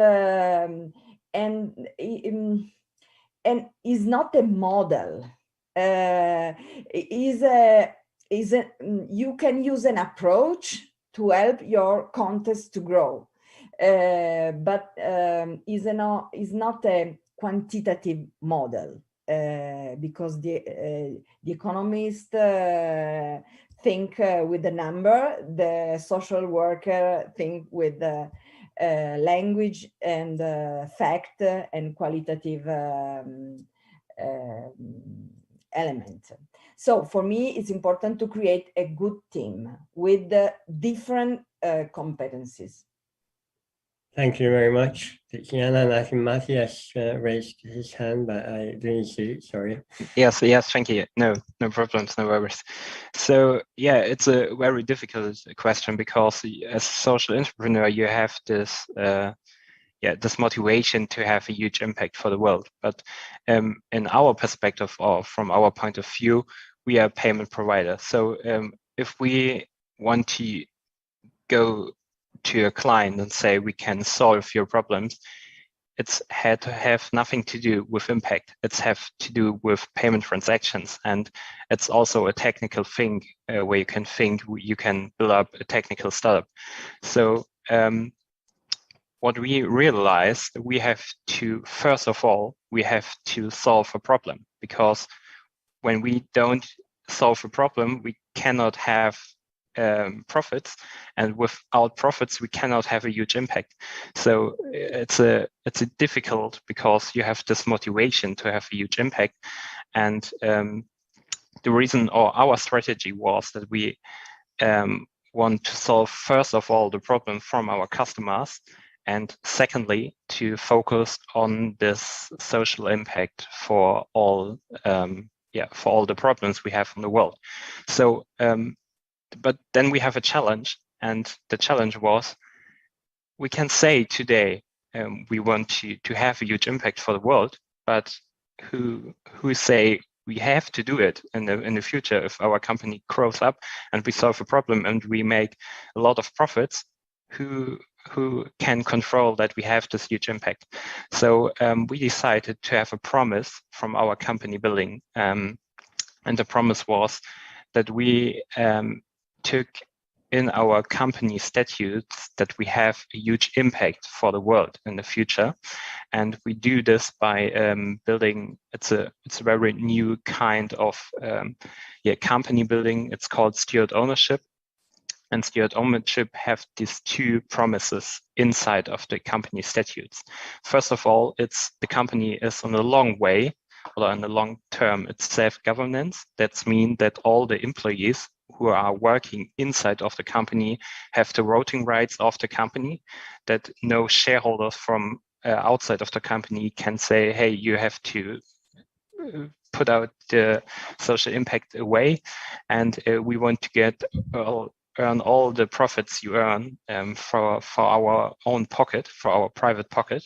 So first of all, self-governance, and the second point is profit serve to purpose. So that's a two concepts of the steward ownership thing, where you can say you have a kind of B corporation in the company statutes, where you are have a promise also to your customers that you can say, hey, at the moment I solve a technical problem, but in the future I will solve this technical problem and also the impact thing. Because yeah, as a social entrepreneur, you have three dimensions of problem dimensions. So the first of all is the social dimension. So you want to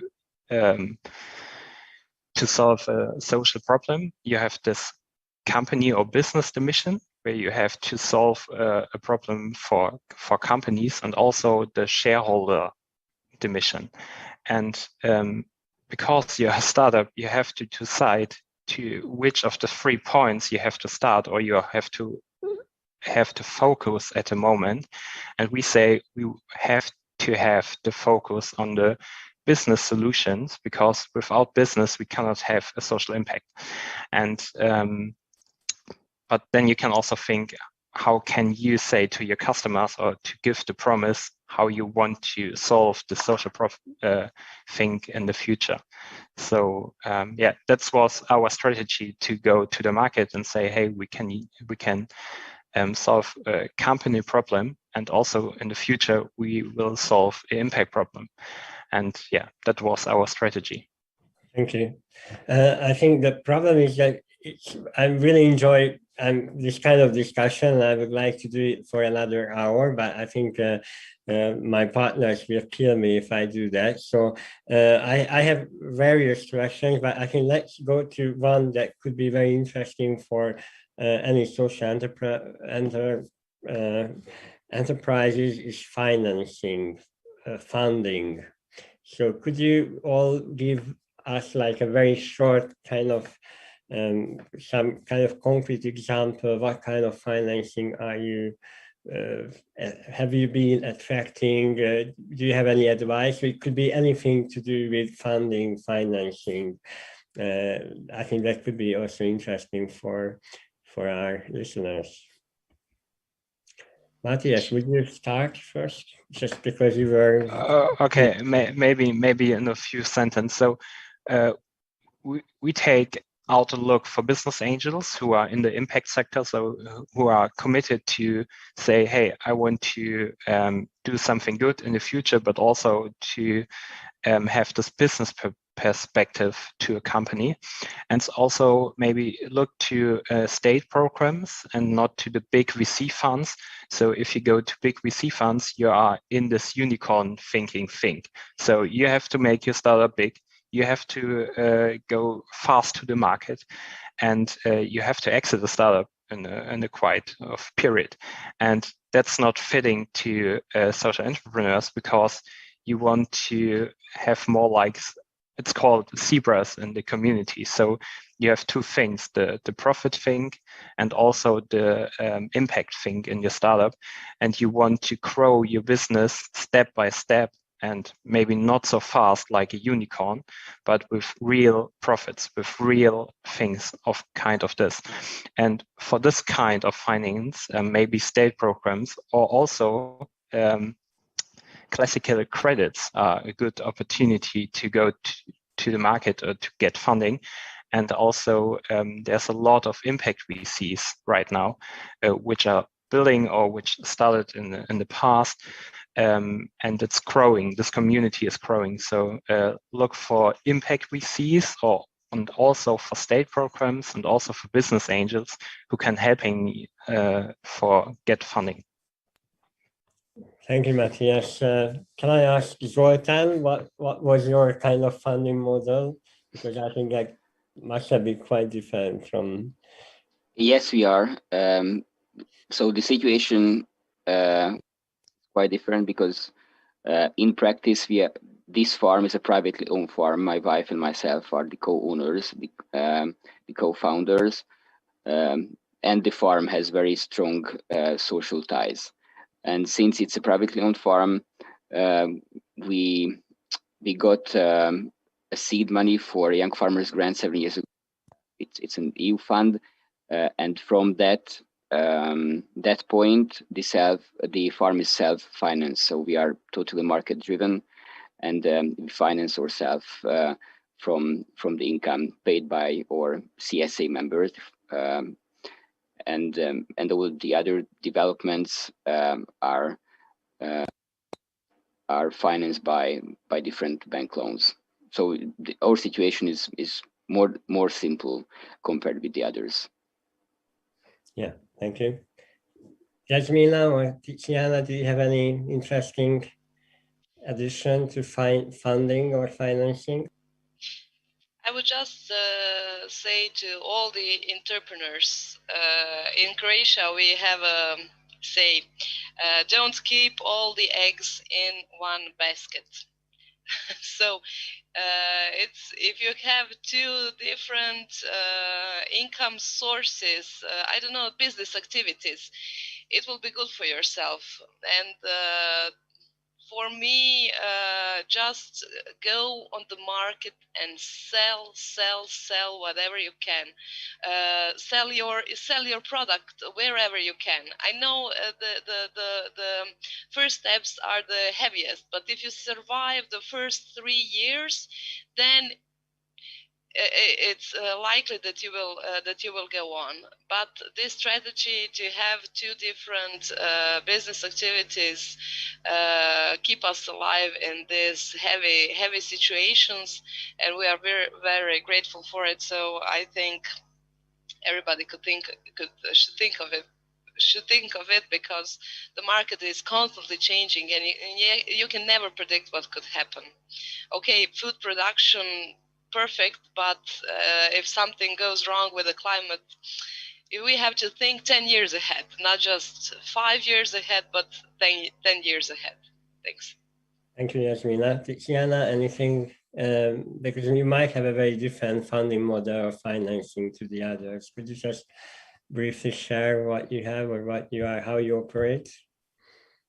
No, but I don't have nothing to add. The two key element is differentiation between products and between finance. You have to use blended finance, some market, some European fund, some philanthropy, some state fund, different things that have to be used together to create a strategy. And then different customer because different products and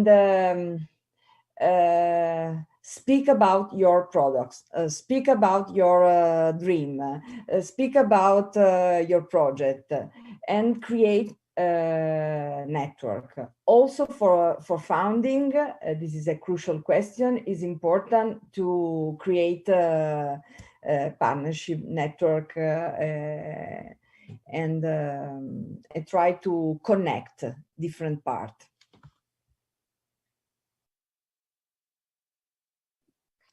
Thank you, guys. Unfortunately, I have lots of other questions, but I think we need to kind of wrap it up. And I really do appreciate your time. And I think, you know, we just kind of scratched the surface of this huge, you know, topic of, you know, how to survive as a social entrepreneur. I think there are so many interesting points that you raised. I think the key success elements that you talked about: good team, determination, ability to learn, kind of diversifying customer base, financing. I think these are all really exciting and important elements. So let's hope that we can meet in some other form, or also in a kind of real physical context. And thank you very much for your participation. And I think I'm gonna give the floor back to Tamás. And Tamás is coming back. Thank you very much for this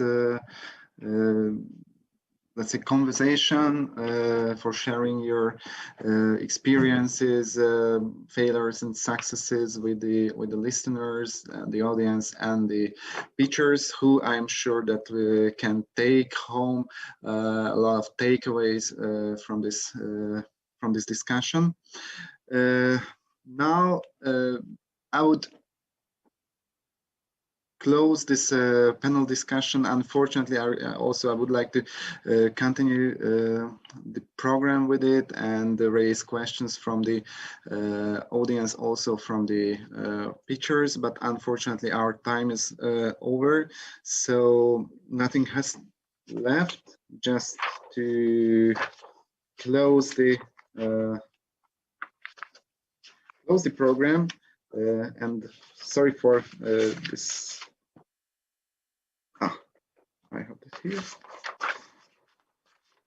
I'm looking for my notes. Okay, so I am back again. Yes, so now, as I know and I am informed about, that the voting process has closed. So nothing has left, just to announce the, let's say, winners of each categories. But before, I would like to announce something. We, Delphine partners, would like to, let's say, would like to appreciate all the pitchers who participated in this social business pitching forum. We would like to appreciate their persistence, also their commitment to the Delphine project. They contributed a lot to the implementation of our pilot projects. So we are happy to have them here, and we really appreciate their participation. That's why we decided that all the pitchers will be awarded somehow. This award would be an invitation to the closing conference of the Delphine project in Germany. Hopefully we can implement it in a physical way. So all of you are invited to this large-scale event, wonderful networking and learning opportunity, I guess, for you. So the partners will contact you about the details in a later phase of the program. But really, with this, on this way, we would like to say thank you for your participation, for stepping out from your comfort zones, and for being here. And now I have the, let's say, digital envelope in my hand, and it's time to announce the winners of the voting process. I have to open this envelope, and I would start with the category Greatest Market Potential. Okay, wait a minute. I will say the names of the pitchers in a reverse order. So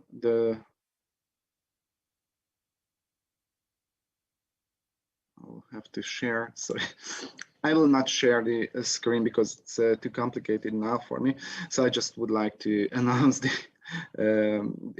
winners. So the third pitcher who received the third most votes in the category greatest market potential is Swallow Nest Association from Böszörmény.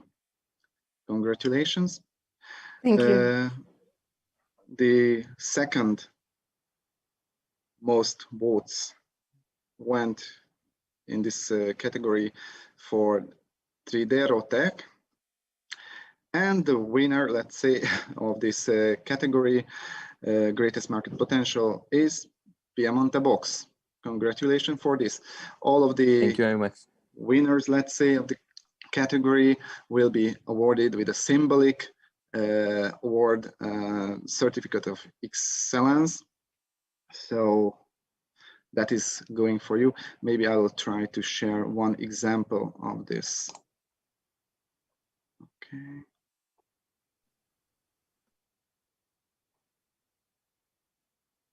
Let's share the screen, and I cannot see it. Sorry again.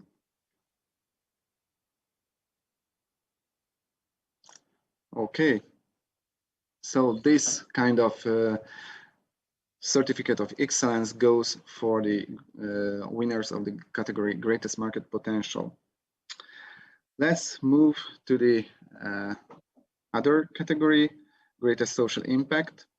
The third most votes went to Swallow Nests from Böszörmény again. The second most votes were given to Mysterion Riviera, and the most votes were given to Piemonte Box again. Congratulations. Thank you again.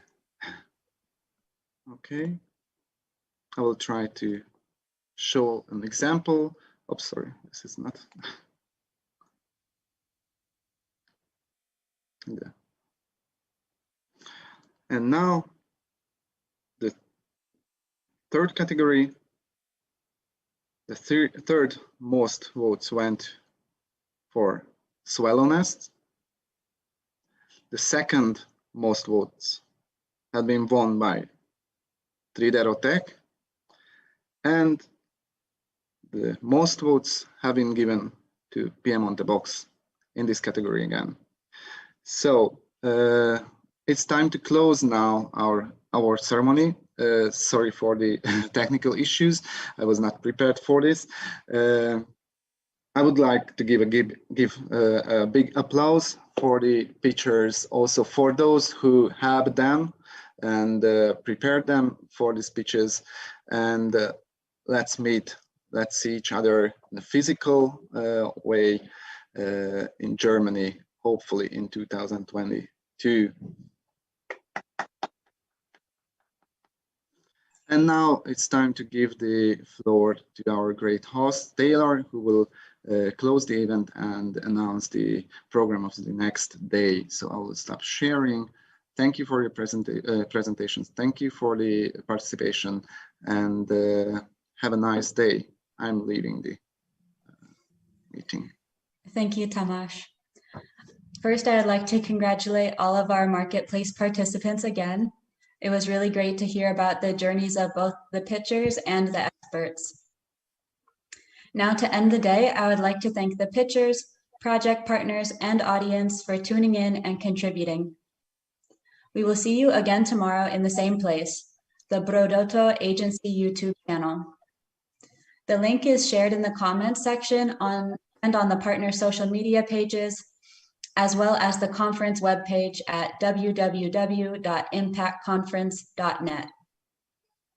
We will start at 10 sharp with more social impact stories. Enjoy the rest of your day, and we will see you soon.